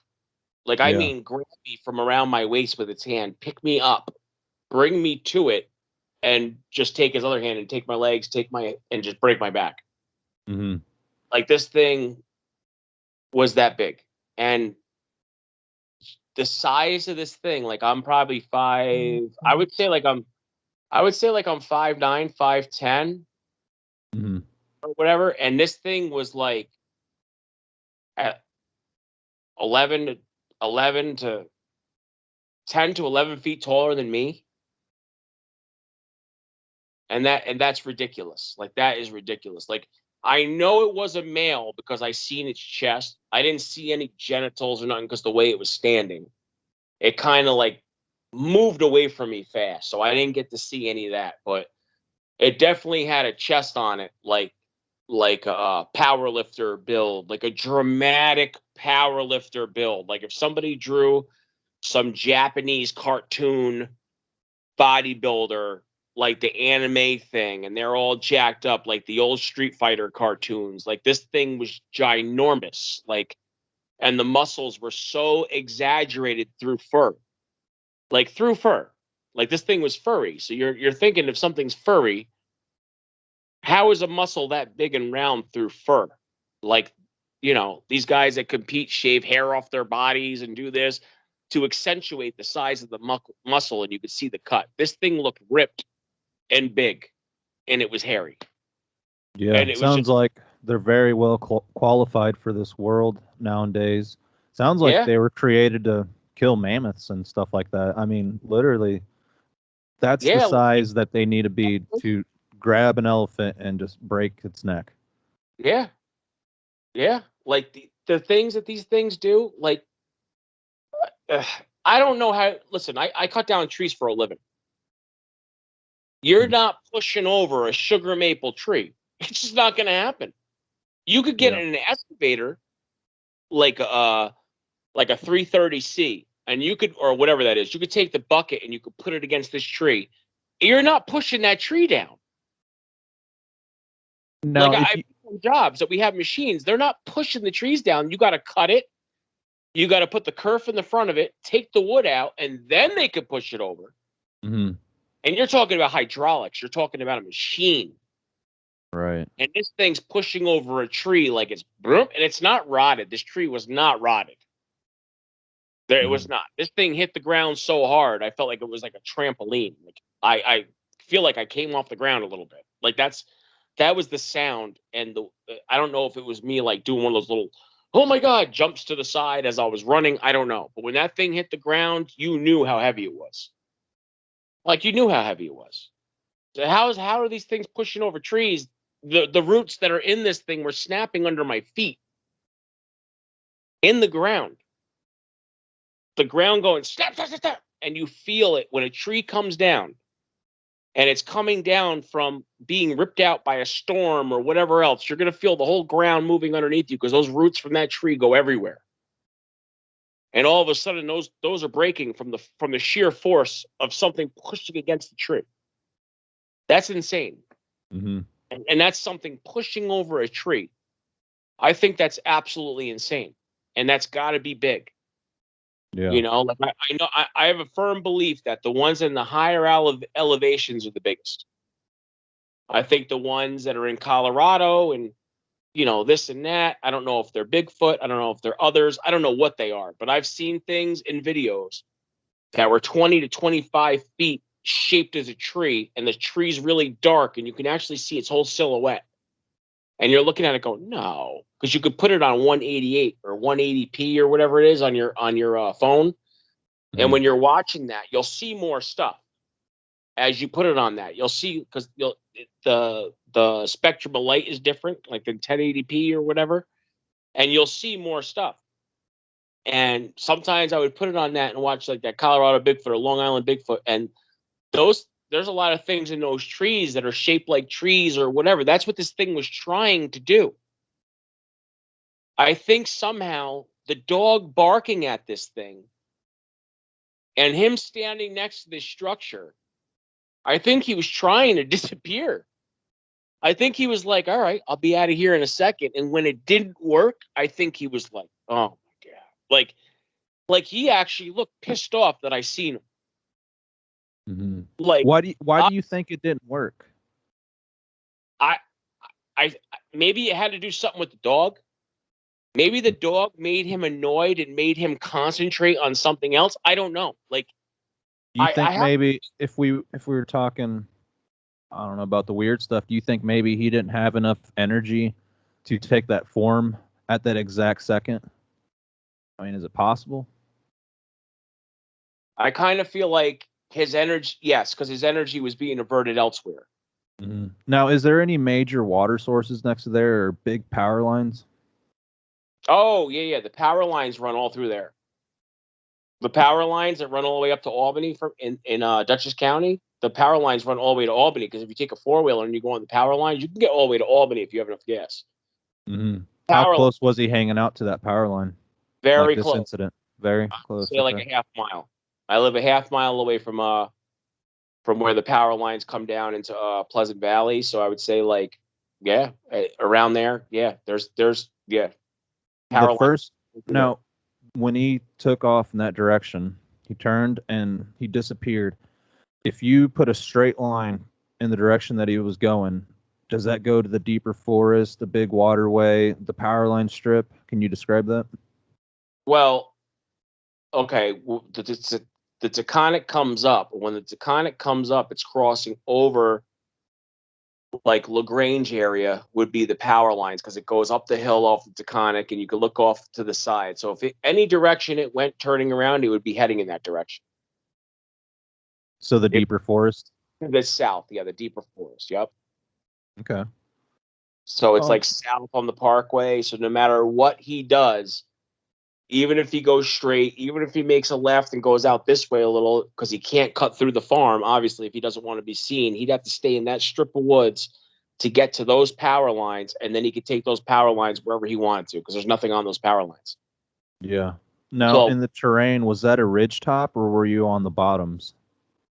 no, we were well, it's higher elevation where I live, Mm, but as far as like for where we are, no, there's higher elevations up from where I'm at that mhm. basically like maybe, but the direction he was going was south, but as he's going south, it kind of climbs high a little bit as it gets to the power lines, and then the power lines go off in another direction. like Mhm. to the left. So if he's walking towards it and then all of a sudden he gets to it, he makes a left, he's walking along the power lines. But if he still went down that direction, they're always, and this is the crazy thing too. You want to see, a lot of people say this, you want to see a Sasquatch? Find power lines. Why is that? Like, what are they doing to the power lines? Like, do they get energy from that? Like, I don't get that. Why do they Mhm. hang around the power lines? Yeah, Because or I hear this waterways. on, or waterways. Like, obviously, like, if they're energy based and everybody says, oh, they'd have to eat deer. I think some of them eat deer, and I think some of them soak up energy from the sun. That's my personal opinion. I think some of them, like when they're green and they're looking like a tree, I think that they're taking in the energy from the sun. Mhm. Now, Like in biblical history, they talk about beings of light. Do you think they go in that category? beings of light. Hmm.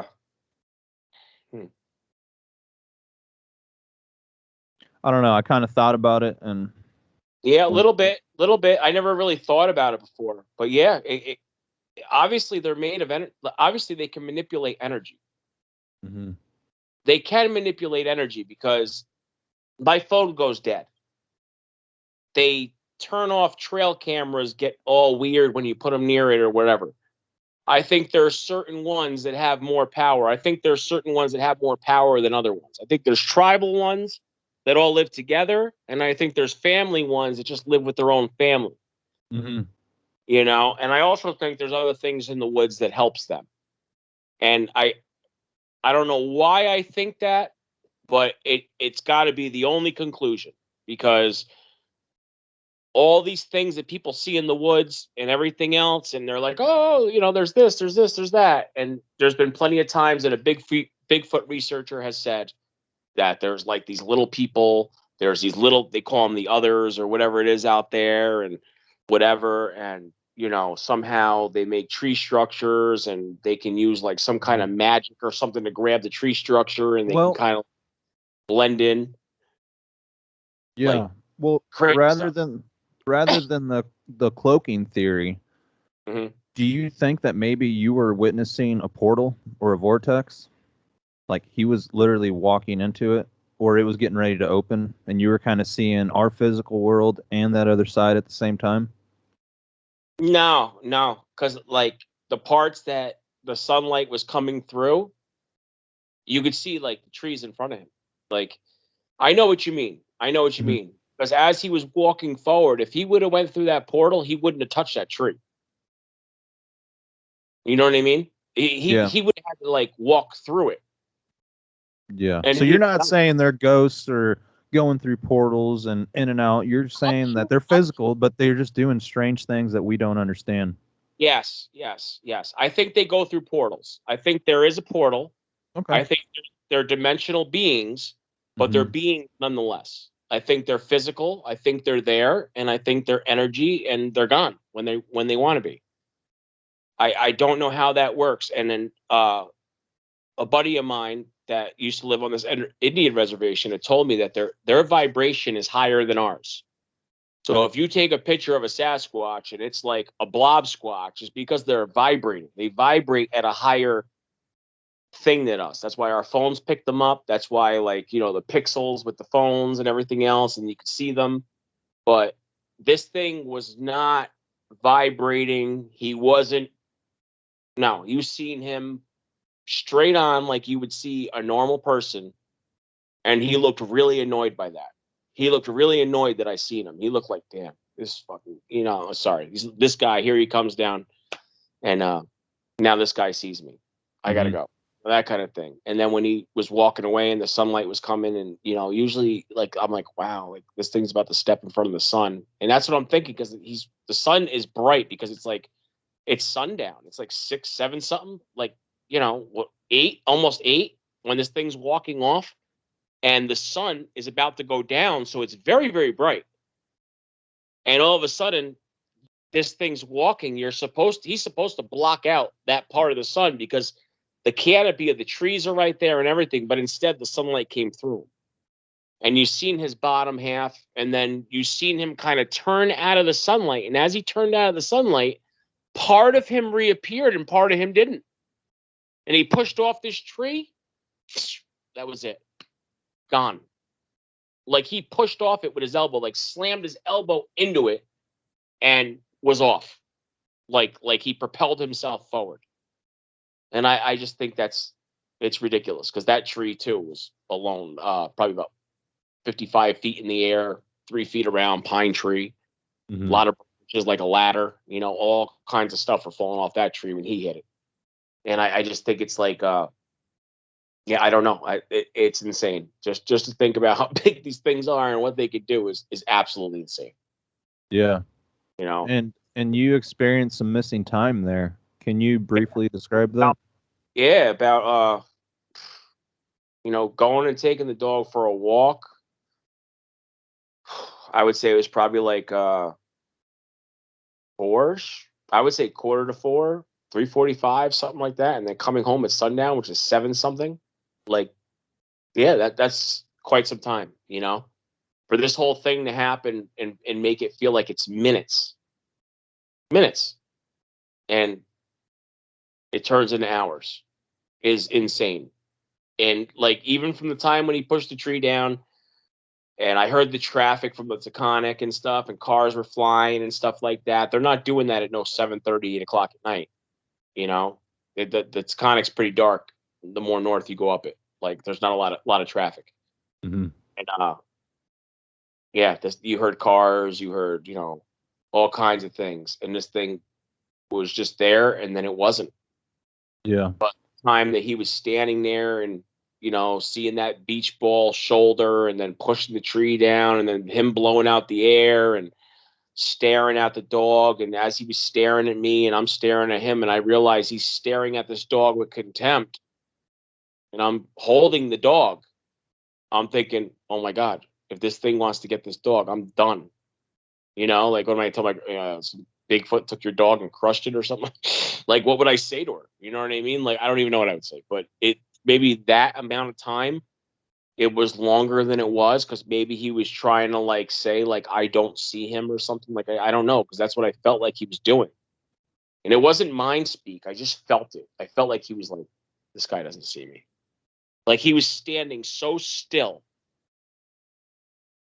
and then I was like, I think he just felt me like really staring at him.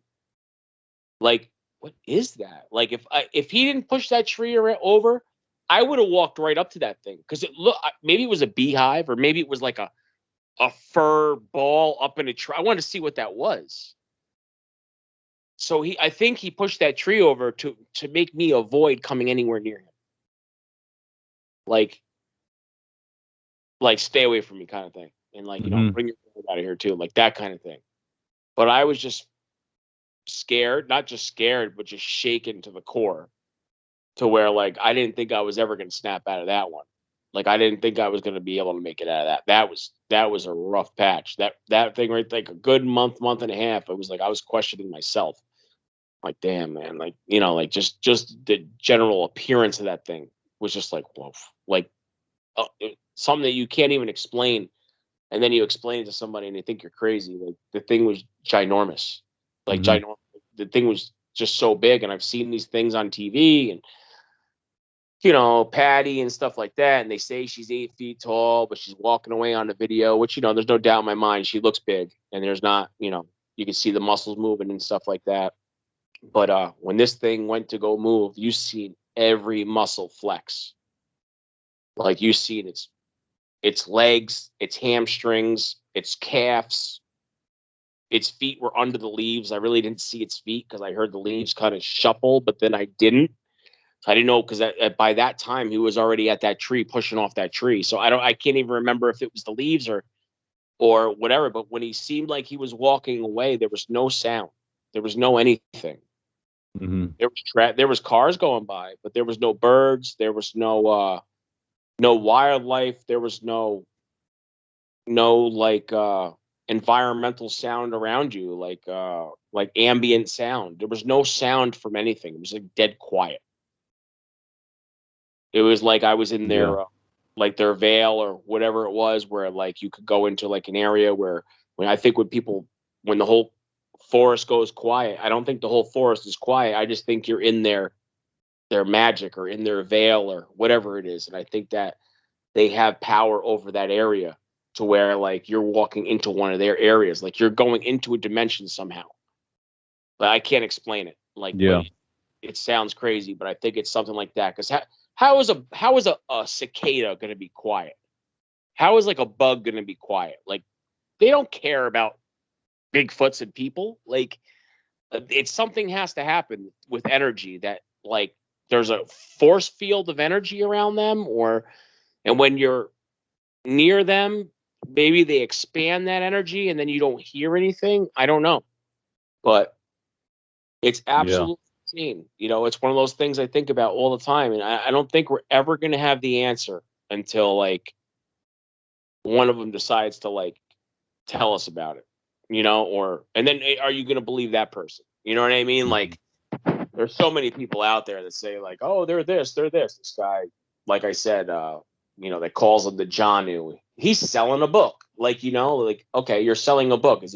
Are you calling them the Janu because you're selling a book and you want people to read the book? Or are you Mhm. really calling them because that's what they are? You know what I mean? Like that's you can't trust people these days, Yeah. I It's agree. just it's one of those things, like the whole thing. It's just the whole subject and everything. I kind of take from like Yeah, what it's I a touchy subject. yeah, it's touchy and it's like, people could be so close minded, man, because like even though I'd never seen one, I knew these things existed. Mhm. I never thought that I was gonna see one because I'm a city guy. Like even where I live, I'm only an hour away from the city. What are they doing around here? But then there's the Appalachian Trail that's over here around about here somewhere. There's I live more in like hill country now. So yeah, I guess like, that would be the time. But, just me watching YouTube, like listening to your stuff, listening to this stuff, like, your first one that you went to what was it, the Current River, Mhm. right? And I saw that before this happened. You know what I Yeah. mean?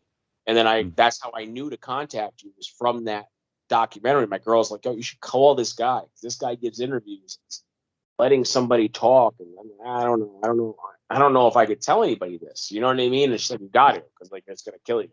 Mhm. Whatever. And then like you're right. As soon as I told you about that one time, I was it like blew so much weight off my chest, man. I appreciate it. Thank you. And it was just like one of those things. It just was like, oh my god, thank God. And it I don't know. I don't know if like honestly, the whole thing has kind of been like, you know what? If they're gonna be out there and they want to be left alone, obviously they're getting food. Obviously they eat because they're big as big can be, and Mhm. obviously they're getting sustenance from somewhere. So I don't think I should have to feed them. Like it's a different story if they were like, tiny and oh, we have kids, and of course, yeah, I would bring them food out, but they're not asking me for food. I just saw it on the internet to gift it, and then I heard it might not be such a great idea to gift. Right. Especially around like farms and stuff like that, because I don't own a farm, and I'm gonna go get this guy's animals freaking executed by these things because I stopped giving them food. Yeah. So it's one of those type of feelings that I feel, but it's just insane. It's just the whole thing is insane. I It just couldn't. is. Okay. I have one more question for you before we wrap this up. Okay. Okay, you mentioned you and your girlfriend went back. You explained to me in the first interview that she helped you muster up the courage to go Yeah. back out there and helped you out through all that, which it's great to have somebody as a support system. She took you back out to that farm, or you guys went back out there and experienced more activity and found odd things. Then you spoke with the farmer that Right. owned the property. Were you shocked by his reaction? Because he kind of took a pause and, you were talking and he didn't really say anything. And he asked you, have you seen him? I think that's a dead giveaway of, he didn't really want to say anything. He wasn't comfortable and he heard you talking and he really wanted to know if you've seen something to confirm with either what he's seen or has probably experienced on the property and hasn't had an answer to. And he Well, speculated, of course.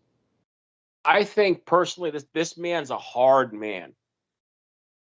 Like, you could tell when you talk to somebody, and I'm a respectful person, but if someone is disrespectful with me, I'm gonna let them know immediately.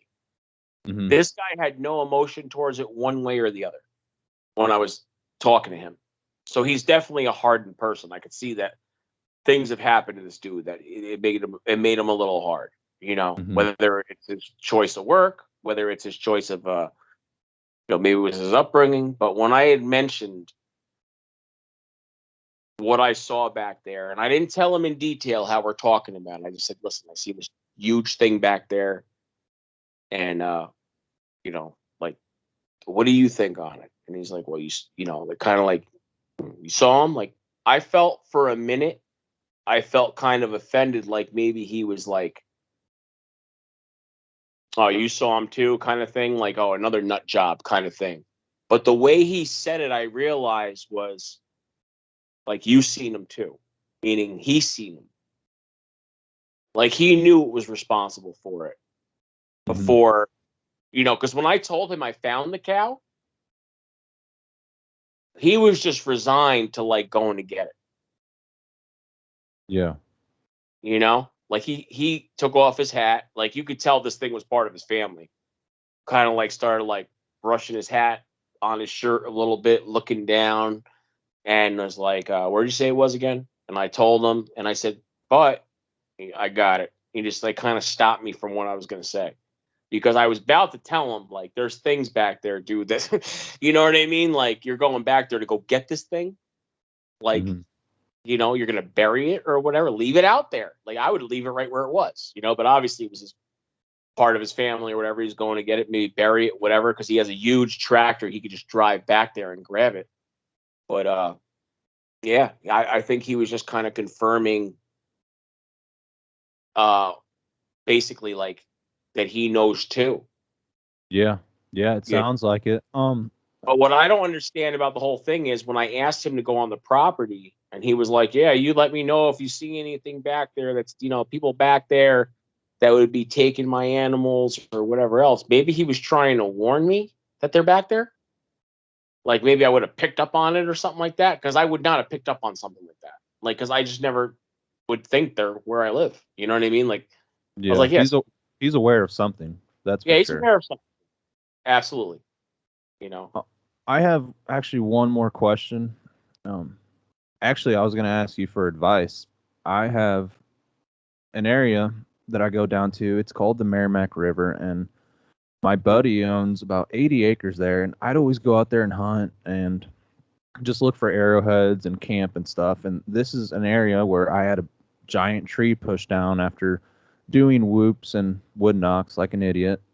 And I got screamed at by something, but I camped there about, I don't know, a couple months ago, made a documentary, and then I never put it together or put it out because I started thinking, he doesn't know about this Bigfoot thing. I'm not on his property, but I use his property to get down to the river because nobody owns the waterways. The government does, but I never put it out there just because I respect his land, and I never told him that's what I was down there doing. I just told him I was camping, but his wife mentioned to me that she saw something big and black move through the forest. I never brought up Bigfoot or nothing. She just told me that one day. She's like, "Yeah, I looked up and it looked like something huge was moving through the woods," and she just dropped it and didn't say another word. And I wanted to say, what I experienced, but I just can't muster up the courage to ask him. And maybe ask him, if is it cool if I put out that documentary? Are you all right with me doing this? But I'm also kind of afraid that when I he's bring gonna. that up, he's going to look at me like I'm an idiot.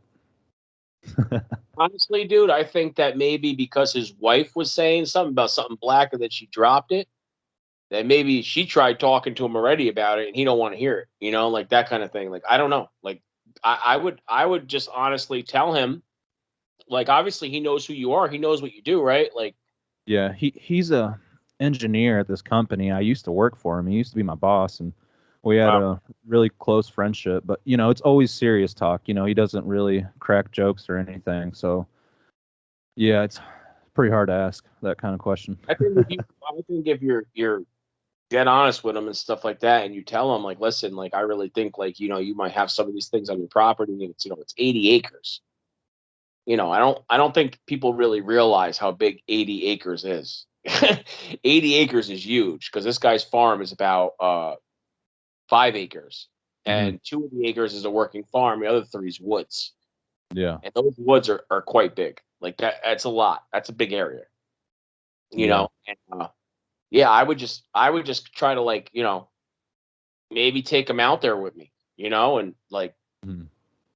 maybe like you go out there enough and maybe take him out there or something like that. Like if he's approachable like that, this cowboy is not approachable like that. This guy that owns the farm is not approachable like that. I don't think he wants to hang out. I don't even think he wants to talk to me when I come around because I'll see him outside, I'll wave, and it'll take a minute for him to wave back. He'd be like, "Yeah, all right, how you doing? Mm. Like I'm busy. Get out of here." Yeah. I Like, really think this guy would just like change the subject, just yeah, kind of like, oh, okay, and then kind of go off on something else, and I won't be able to get another word in. I kind of feel like that's what's going to happen, but maybe I should approach the wife since she maybe saw something. yeah. Like if you want to get to somebody, you go through somebody. Like especially when a man, like like it's not like you're being inappropriate with his wife. You're talking about something she saw, and maybe just bring it to his attention. Hey, she saw something, you know what I mean, or whatever, and maybe we should go check this out, kind of thing, and just kind of lead him into it to where Yeah. maybe he feels something on his own instead of like, Right. And that's the like thing. that. There's a bunch of BFRO reports out there, a bunch of sightings, and they live out there. I've only been out there a few times. I'm not out there as much as them, so another part of me is extremely curious on what they've heard, what they've experienced, because asking that question could open up, all kinds of things. Well, yeah. See, like when I had this experience, you were the first person I really told the whole thing to. Hmm. Like when you work at a place where people cut down trees, a lot of tough guys there, a lot of strong-willed, strong guys that could work out in the woods for days on end without getting tired and without trekking around holding saws. And you're walking uphill and you're doing this and you're doing that. I love it because I like the physicality of it. And when I told these guys about it, and they know how I am, I'm not somebody that's going to make up a story. I'm not somebody that when I go to work, I don't even talk to anyone. I just work. Hmm. And when someone wants to come over, hey, it's lunch, or we go for lunch or whatever, and we talk or whatever else, we bullshit, say whatever. But other than that, like they're not really like as these people have been in the woods. I wouldn't say their whole life like a hunter because a lot of them are young. A lot of them are. I'm 43. A lot of these guys are in the lower 30s, but they're built like lumberjacks. You know what I mean? They're big guys. And Hmm. when I said that to my boss, we were in a garage where we serviced the machines and stuff that he has, and I started talking about it, and everybody got all quiet, like maybe they were listening or maybe they were kind of like, oh, here we go. But this guy, my boss, was actually like came forward and said, like, listen, you think that as big as these forests are, there ain't something out there walking around and doing this and doing that. He's like, I came across those things a couple times, you know what I mean? And this and that. And I'd see him like in the hollers, like, when he'd be out, like, upstate New York, like Plattsburgh, near the Indian reservations and doing stuff where you need permission to cut down trees on private land and all this other stuff. And he was telling me stories about how, like, every time he came back, like if they left machinery there was stuff thrown all over the place that has no business being picked up and thrown, like Yeah. what is it called? And this is your boss telling you. This is the guy Yeah, that guides you and makes sure that you get through every day, and he watches your back. yeah, yeah. And he's not a talker either. Like this guy talks to give you orders, and you're like, hey, yeah, yeah. You try joking around with him, he's like, yeah, and he walks away. Like he just does not want to talk to you. He's like, listen, you work for me, get to work. You're talking to me, you're not making me any money, kind of guy. That's it. Hmm. He's not somebody who just picks up conversation for the heck of it. You know what I mean? So for him to Yeah. say something, you listen. Like when somebody says something like that, like this cowboy guy that's over here that has a farm, when he talks, I listen because he's not a talkative person. So when they decide to talk, I just pay attention because, like, maybe they have something they're going to tell me that I need to know or whatever, you know what I mean? But like just the certain experiences in the 70s and 80s that my boss has experienced, and from the whole Patty video and him seeing that when he was a kid and going through all this stuff, and he's just like, listen, yeah, these things are out there, man. Like, just be careful, like, you know, if you see them, just walk the other way, like, apparently there's something with these things that they don't want you to cut down trees. They don't want you to ruin Mother Nature. They don't want you doing stuff like that. Like there's a story when they were building the Hoover Dam that these guys came in and quit because these Bigfoot came there, and a guy was in an excavator, and the Bigfoot was 15 feet tall trying to reach into the excavator, trying to grab this guy out of the excavator. And these guys all quit. Like, that's insane.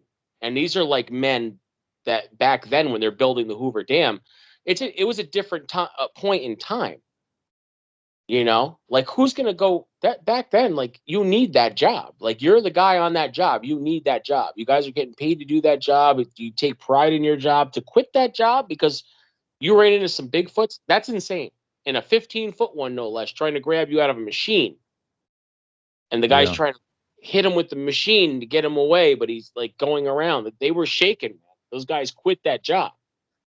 I forget where I heard that story from, but I'm sure one of your listeners will be like, yeah, that's on this, or maybe put it in your comment section or whatever. But I literally heard that story and I was like, what? And then with my boss, he's telling me like, yeah, man, like, we have like the truck, the lumber truck that has the crane on it that when you cut the trees down, when you can't, a customer wants a tree off the property, they got to go there with a truck. The guy sits up there in a seat and takes the crane, the arm of the crane, picks up the log, puts it in the back, gets off, throws the tie downs over the truck. It's like a tractor trailer truck. That thing was on its side. That thing got pushed over, and that truck is gigantic. Like, that's to me insane. Pushed over, like, like it was up, and then all of a sudden it was on its side to where it couldn't take trees out of there. So there's something about trees with these things, and I know, like, through a lot of things with certain channels, everything's connected. I get it. I get that everything's connected. I get that. I think us as a human being in this world are connected, Mm-hmm. and Yeah. I think that with them, like how we can take music, and I heard this on a documentary, and we can take music and we can make all these sounds with music, and we can evolutionize music. I think they've done that with energy. I think they've done something that we would have no idea about because it's That's a just good different. point. Yeah, Yeah. it's just They different could for have them. made it an art. Yeah. They've mastered Yes. it. Yep. They just mastered it because, you know, it, something that big out in the woods. Okay. And where I live, there's woods. There's a lot of fields because there's a lot of farms. So the woods, there's patches and patches of woods here and there. And then you get to the power lines where it's all woods. But you still have a lot of fields. And if these things aren't being seen, and this thing was 16 feet 7 inches off the ground of what I seem to have measured, because I think I was another at the top of that 12-foot tape measure. I think it's another almost 5 feet up. It's almost 17 feet tall. How is something like that not being seen? How is, like, and then the drones and the helicopters and all that stuff that's in this area is insane. In this area, you'll see a helicopter up in the air, or you'll see like drones at night, Mm-hmm. all scattered on the sky. Like, what are they looking at? Yeah. That's not an airplane sitting up there blinking red. You know what I mean? Or a helicopter. That's a drone. And they're Yeah. everywhere. Like, a lot of people don't realize because maybe they don't know what drones are or what drones look like. But when a drone's really high up in the air, it usually has a white light, a red light, or a blue light, or another bright white light. But there's always some kind of flashing light. And around here at nighttime, when I go out in my yard, if my dog takes off and she decides to come back, you look up in the sky, there's like a couple drones around here. So I think that the government is well aware that these things exist, but I just think that the damage it would do to let people know that these things exist, I think that it would just be traumatic for the government because they'd be being sued left and right for all these missing people and everything else going on. I really firmly believe that because the state parks. Why are all these people going missing in state parks? Like why what makes them deem a state park a state park? Mm-hmm.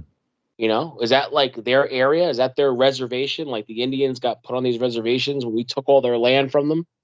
Like, is that what it is? Like it's an agreement between our government and them. Stay out of the state parks at night because Mm-hmm. all state parks say after dark we're closed in this area anyway. You can't go in a state park at night. Like it's closed at a certain time. Why is that? Yeah. Only if you're going to recover a deer. But other than that, yeah, you can't just be in there hanging out, Yep. parking and using it for any reason. It's just there's a lot of and I do believe they've set aside land for them, and it's always pretty land if you notice, like something you can't just find on somebody's property, like a huge spring or waterway. Yep. Or the view. Mm-hmm. The view Something special. Yeah, it's something special, like high elevation stuff to where, like, my personal opinion is, okay, like these things, are they evil? I'm sure there's some that are evil. Like our human race. We have serial killers, we have, gangs, we have this, but we have good people too. And most of the time you're going to find a good person. I think a lot of these things are good, but then again, I think some of them are kind of evil. I think some of them are like, yo, I hate people. You know Do what I you mean? think there's a gang of Sasquatches? And I know that sounds stupid, but do you think there's I a think clan there's of them that have been kicked out yes. and they're completely malevolent and evil? Yeah, I think there's ones that um make relationships with other beings that are out there and they just, do whatever they do. But I Yeah. think that the tribal the tribal Bigfoot, the ones that live as families in a certain community and all that, I think those are the good ones. And I think that ones that maybe are jealous and or maybe don't like the tribal thing or the alpha thing or whatever the case may be, don't want to answer to somebody, I think they take their family and they bounce. I think they take their family and they go rogue. Like, all right, we're not living under these conditions. We'll go live somewhere else. And I think that when they leave that, I think that that magic kind of like they're out of that. They're out of that sphere. I think that when a lot of them are together, I think the energy's higher. I think when they're by themselves, the energy's lower. Mm-hmm. You know what I mean? Like I think it's like a bunch of them in one area. I think there's something more to it than a couple of them here and there. You know, Yeah. I really believe that because it's just it's a story as old as time. There's going to be good, there's going to be bad, there's going to be good, there's going to be evil. Like it's just what it is in the world. And I think that like if these things were evil, why would they want property with a view? Why would they want something evil? Does not care about a view, doesn't care about the woods, doesn't care about how beautiful everything is, how everything's connected. And it just seems like that's the message they try to convey when you see Mm-hmm. these clips and you see these structures, that everything is connected somehow. I think they're trying to explain that in kind of an autistic way. Like, everything's connected and, love your neighbor and do this and do that. And they're building these X's and they're showing you like, structures and all this other stuff. And, I think there are specific meanings. And I think us guessing what they are, they'll probably think it's a little funny. And hopefully one day one of them will tell us exactly what that means. But like, I think a lot of these structures, the star structures, the three X's in a row, I think they mean something. I think they mean like, I think it's some kind of symbolism for something, that they use that is like, important to them that they keep putting these things everywhere because they're symmetrical X's. They're in Colorado, they're in New Hampshire, they're in New York, where I seen mine. They're in California, they're in Florida. They're Like, all over why? the place. Yeah, why the X? Why the symmetrical X? I don't get that.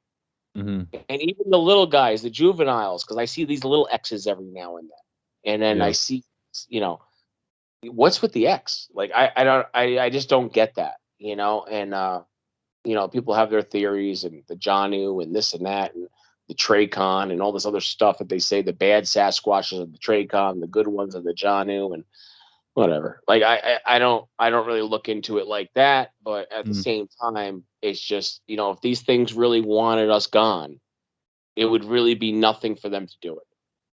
yeah. You They could come into anyone's house.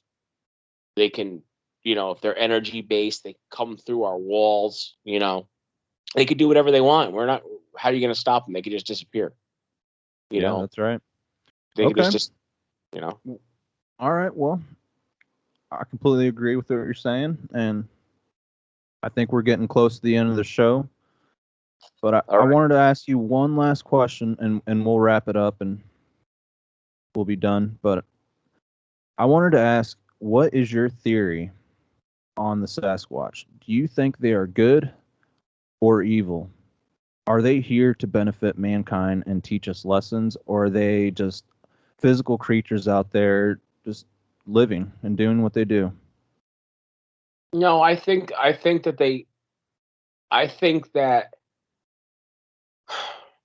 I think that they show themselves to people who are worthy for them to show themselves to. And sometimes they're seen by mistake. I think they're seen by mistake because the juveniles, I think that a lot of times the juveniles will be doing something, and I think that they're never alone. I think they travel. When they travel, even if they go out for like a walk, I think they set up in a strategic pattern to where they're going to know what's around them, or maybe they just know their area so well that they know where to go and what to look for. But yeah, I think they're trying to explain to us like the importance of the earth. Yeah, I agree. I think it has to do with something that, like, listen, you guys keep doing this war and you guys keep, logging these trees and doing this and doing that. Like, you guys got to stop this. And, like, I really do, like, trees are living organisms. You know what I mean? Like, Hmm. that's how we get our oxygen and, everything else that they're doing, like with trees. And, the logging industry is huge in the United States, So you know? you feel like they're trying to connect with certain people to maybe represent them to the rest of mankind. Now they're not picking anybody. No, they're not picking anybody. No, I think that it's gonna be like, I think it's gonna be in such a way to where it's gonna happen at a certain point in time because they're getting very blatant with all their structures. They're getting very blatant. They'll put an X right in the middle of like a field Hmm. that Yeah, like you can it pass seems by. like activity is ramping up, like It something's is. getting ready to happen. Yeah. Like the 60s and 70s, you heard of like, oh, there's sightings. Yeah, there's so many sightings a year from all different people, but now it's more common, and now it's more like with your channel, a lot of people are watching that, and a lot of people are into the how to hunt with that guy Steve, the round table of knowledge. And this guy's going around like David Politis trying to get people's attention, trying to get the information. Like, you don't need to confirm that these things are real with the government. Hmm. You Now, don't. how does that make you feel personally, seeing the rest of mankind's reaction to this, their blindness, or just not being awakened? How does that make you feel? It makes me feel that like these people are gonna like need like a bomb dropped on them to understand, like how someone can say, like, I work with a guy that does not believe in aliens, doesn't believe in ghosts, and I'm saying normally, dude, we're a speck of dust in a universe. You don't think there's other civilizations out there that we can't get to, but they can get to us? No, I think it's the government, and they're testing new planes. Really, new planes. Like, if you see the way these things move, how they can get from 0 to 1,000,000 miles an hour and make a right turn like that, that's insane. Or what propels them without thrusters or jets like we use. Like, that's not no government technology. You know what I mean? And a lot of people are just so close-minded. Like, I Hmm. have friends. I have friends that I'll call and I'll be like, "Yo, tell them about Bigfoot stuff," and they'll be like, "Dude, come on, bro. Like, are you serious?" And I'm like, and I say to him, like, "Bro, I cannot believe you're this close-minded." And I laugh and I tell him, like, dude, wait till this stuff blows up and you're sitting there scratching your head. I know. They tell you, all right, like like that kind of thing, like it's just Hmm. insane. Because like I have friends I haven't even told anything to. I don't even tell them what happened. I don't even tell them what I saw or anything because I know they'd be like, huh, what are you doing? You know what I mean? Like that kind of thing. Right. Like, what are you up to over there? And I'm not up to anything. You know what I mean? Like I've done a lot of stuff in my past that maybe my name might be a little, I don't know about him, but people that know me know I don't lie. And one thing I definitely do not do is over exaggerate. Yeah. You know, if anything, like I would like to think that I'm somebody that I play my thoughts close to my chest because I just don't think that I should just ramble off anything. I'm not some idiot that just needs to talk to hear myself talk. Like when I Hmm. say something, it's usually meaningful and important, And my girl confirms that all the time. Like you're not somebody who just talks to talk. And I'm like, yeah, no, I don't. Yeah. You And know. I'm glad you got in contact with me and got on the Yeah. show. Yeah, well, I feel like a lot of people's shows, and I'm not putting them down or nothing like that. They're very. I know people need money for their operations. Like I get that, and I'm not knocking it. Hmm. Not knocking it.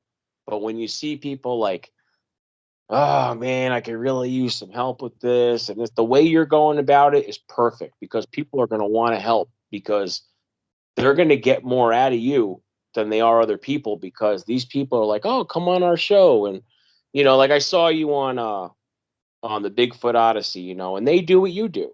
They interview people and they do stuff like that. And I didn't like the format of that show of like, they wanted you to like, well, okay, well, tell us something. That guy Kerry, tell us something. Like, wait, you want me to lie about it? I'm telling you what the experience was and what it was. And, I have a lot of respect for that because with me, you have a way of letting people talk to where they get it out and you don't interrupt them. And you're not Yeah. saying, hey, I this don't is something. change the course of the conversation, like where it's No, going. no, and you don't stop. I could be telling you a story, and all of a sudden you're thanking a sponsor, or hey, thank you for sending money to our show in the middle. Oh, I'm sorry. Go ahead. What was that you said? Like that's what they do, and I've seen it a dozen times. Like a lot of people do not like that. Like I know the Steve on How to Hunt thing. Like obviously he's getting all these views. Obviously he's getting money from YouTube. Obviously it's monetized, but he's Hmm. also writing books with people sending stories in. But he has like a more uh ethic way of like getting information out there. You're getting something from him and he's getting something from you, you Yeah. know? And that's the whole game with Yeah. YouTube. I mean, I don't care if you're showing off coffee or doing documentaries on bugs. No matter what type of YouTuber you are, you're a YouTuber, and it's not you're not out there to make money. You started that because you had a passion in something and you believed other Pass. people would want to watch that. Yep. And that's the thing. There's people that like literally like, like a lot of successful people that have used YouTube say, listen, do not go with what you think is going to get the most views. Go with what you're passionate about. And when you Yeah. go with what you're passionate about, it's going to get views because people are going to start paying attention. That's what you're doing. You have that way that you're doing everything, and some of your stuff is way better, not just you're interviewing people like how you're interviewing me now where there's no site or anything like that where you see the woods and you see this and you see that, like the documentary things that you go on, like that's insane. Like you're out there in those woods where these people are seeing this and that, you're putting yourself out there, Hmm. you know what I mean? And you're doing everything. And a lot of people, like, because they had some scary experience, like, oh, how come you're not scared? How come you're not upset or frightened? Well, I didn't have an experience like that. Like, you might have a different mindset than other people on that. You know what I mean? Like, I know I was scared when I had Hmm. mine, shaken right to the core. But now it's like I kind of feel like, it just showed me with the dog going outside that these things are not evil. Because if they were evil, that dog would be missing. That dog was gone for a half hour. Where the hell's that dog go? Like, where are you going? And it comes back and it's like all happy and dancing around, give her a treat. She goes and lays in her room. And I'm like, where'd you go? And I'm talking to her and she's just looking at me, tilting her head and stuff like that. Like she's trying to tell me, like, I was over here, like, that I don't know. Like maybe she made friends with these things. I have no idea, but she's going somewhere and she's not Yeah. anywhere here. She's going into the woods and coming Hmm. back like half hour to 45 minutes later, like full rain of the woods over there, and then coming back. She's looking for her own answers, man. Yeah, right. Yeah. Something like that, but that dog would not go outside for the longest time, man, and I was really worried. I felt like I ruined that dog. I felt terrible because, like, I forced that dog to see that thing. You know what I mean? Like, she did not Yeah. want to go to the woods, and I should have took her word for it. But I'm glad that I saw something like that because, like, I didn't need to see it to believe. I'm So not one of those. do you think the dog is like checking the forest before it goes to do its business? Like, do you think it's going out there to check everything and make sure everything's okay before it goes to the bathroom again? It's a little dog, man. I don't know. Like, the dog usually goes right outside on the grass here, goes to the bathroom, and comes right back in. So I Yeah. don't know where she's going. I have no idea where she's going. Like, and I know she sees things that we don't because, like, we'll be sitting outside and she'll be staring into the woods. Her ears will be up. I'll be like, "What are Do you you looking think at?" do you think the dog has PTSD now? Like it changed the dog too? I think the dog is. I think that the dog is better than she's ever been. Like, whatever that experience was for her, she came to amends with it, and maybe she just said, "You know what? I'm going to go out there and just like you said, she's looking for her own answers. Maybe she wants to go out there and maybe she's playing with a juvenile. Who knows? Maybe she's doing something out there that she likes the attention that they give her. I don't know because she's Mhm. going into the area that we went to by herself. Oh You wow. know, she takes off right to that area, like Hmm. shit. And I'd be like, "Yo, be careful crossing the road." Like, dog go run across the road. Like, I'm like, ugh. My girl's like, "Don't worry, she's not stupid. She won't get hit by a car because she won't. She's a Yeah. very smart dog. Like, this dog will not go near danger." So it's like, you know, it's one of those things. Like, I just think that animals are a lot smarter than people in a lot of different ways. I think dogs that are protecting a family Hmm. are going to feel a certain way about, something like that. Because I could tell you right now, if I ever seen a dog man that these people are explaining, I would never go in the woods again. Yeah. I Because, mean, like, it's defying intelligence. These yeah, animals may not be as smart as us, but or any animal, they're just more in tune with the earth and Mother Nature. yeah, they're Doesn't mean more, they're smarter than us, but they are with their abilities. yeah, absolutely. And this dog's a Pika Palm. It's like the size of a Pomeranian, you know, small dog that, she's a little thick. She's like probably 25 pounds, whatever. But like, she goes out there and she comes back. When she comes back, you can hear her barking. She'll bark before she comes in the driveway. And, most times if I'm outside washing the car or if I'm outside doing something, because I like being outside a lot. And on my days off, I'll hang out with my girl. We'll get some sun. We'll be in the backyard hanging out and she'll come running back like, all right, I'm back. And she has a little smile on her face, like she just had the time of her life. And I'm thinking to myself, where are you going? Like, you know what I mean? Like, you're going back in that direction. Like, this dog did not want to go there the last time, but now you're going back there. Like, what, curiosity killed the cat? Like, what are you going back over there for? Yeah. You know? And Okay. even Well, the farmer guy told me he's seen the dog running along the tree line, running along the fence line. What's your dog doing back there? I said, dog just likes to go off. You let her go off by herself. I said, yeah, she's a smart dog. She comes back every time. mhm. You know? My girl really doesn't want, like, my girl will put her on a leash sometimes. She don't want her gone. She'll put her on a leash, walk her outside, let her go to the bathroom, and bring her back in. And Yeah. she says the dog wants to take off, but she listens to my girl. Like, she loves my girl. Like, that's like her mom. She does whatever she says. But she doesn't want to go out there without her with a leash like nighttime to where she could just take off. Because at night around here, it's a little odd. You could feel the energy. Like, when I go out to the car, like, you could feel like an energy in this area that's a little off. Mhm. Like, something's going on over here. I don't know. I don't know what it is, but it's like a little iffy. Like, I would definitely not walk into the woods at nighttime around here. Yeah. And I'm not a scared individual. I used to walk through cemeteries to get home. When I used to cut through the cemetery when I was a little kid, I'd cut through like a 2 mile stretch of cemetery to get home because it Real dumped me quick, right, um, dumped me my road.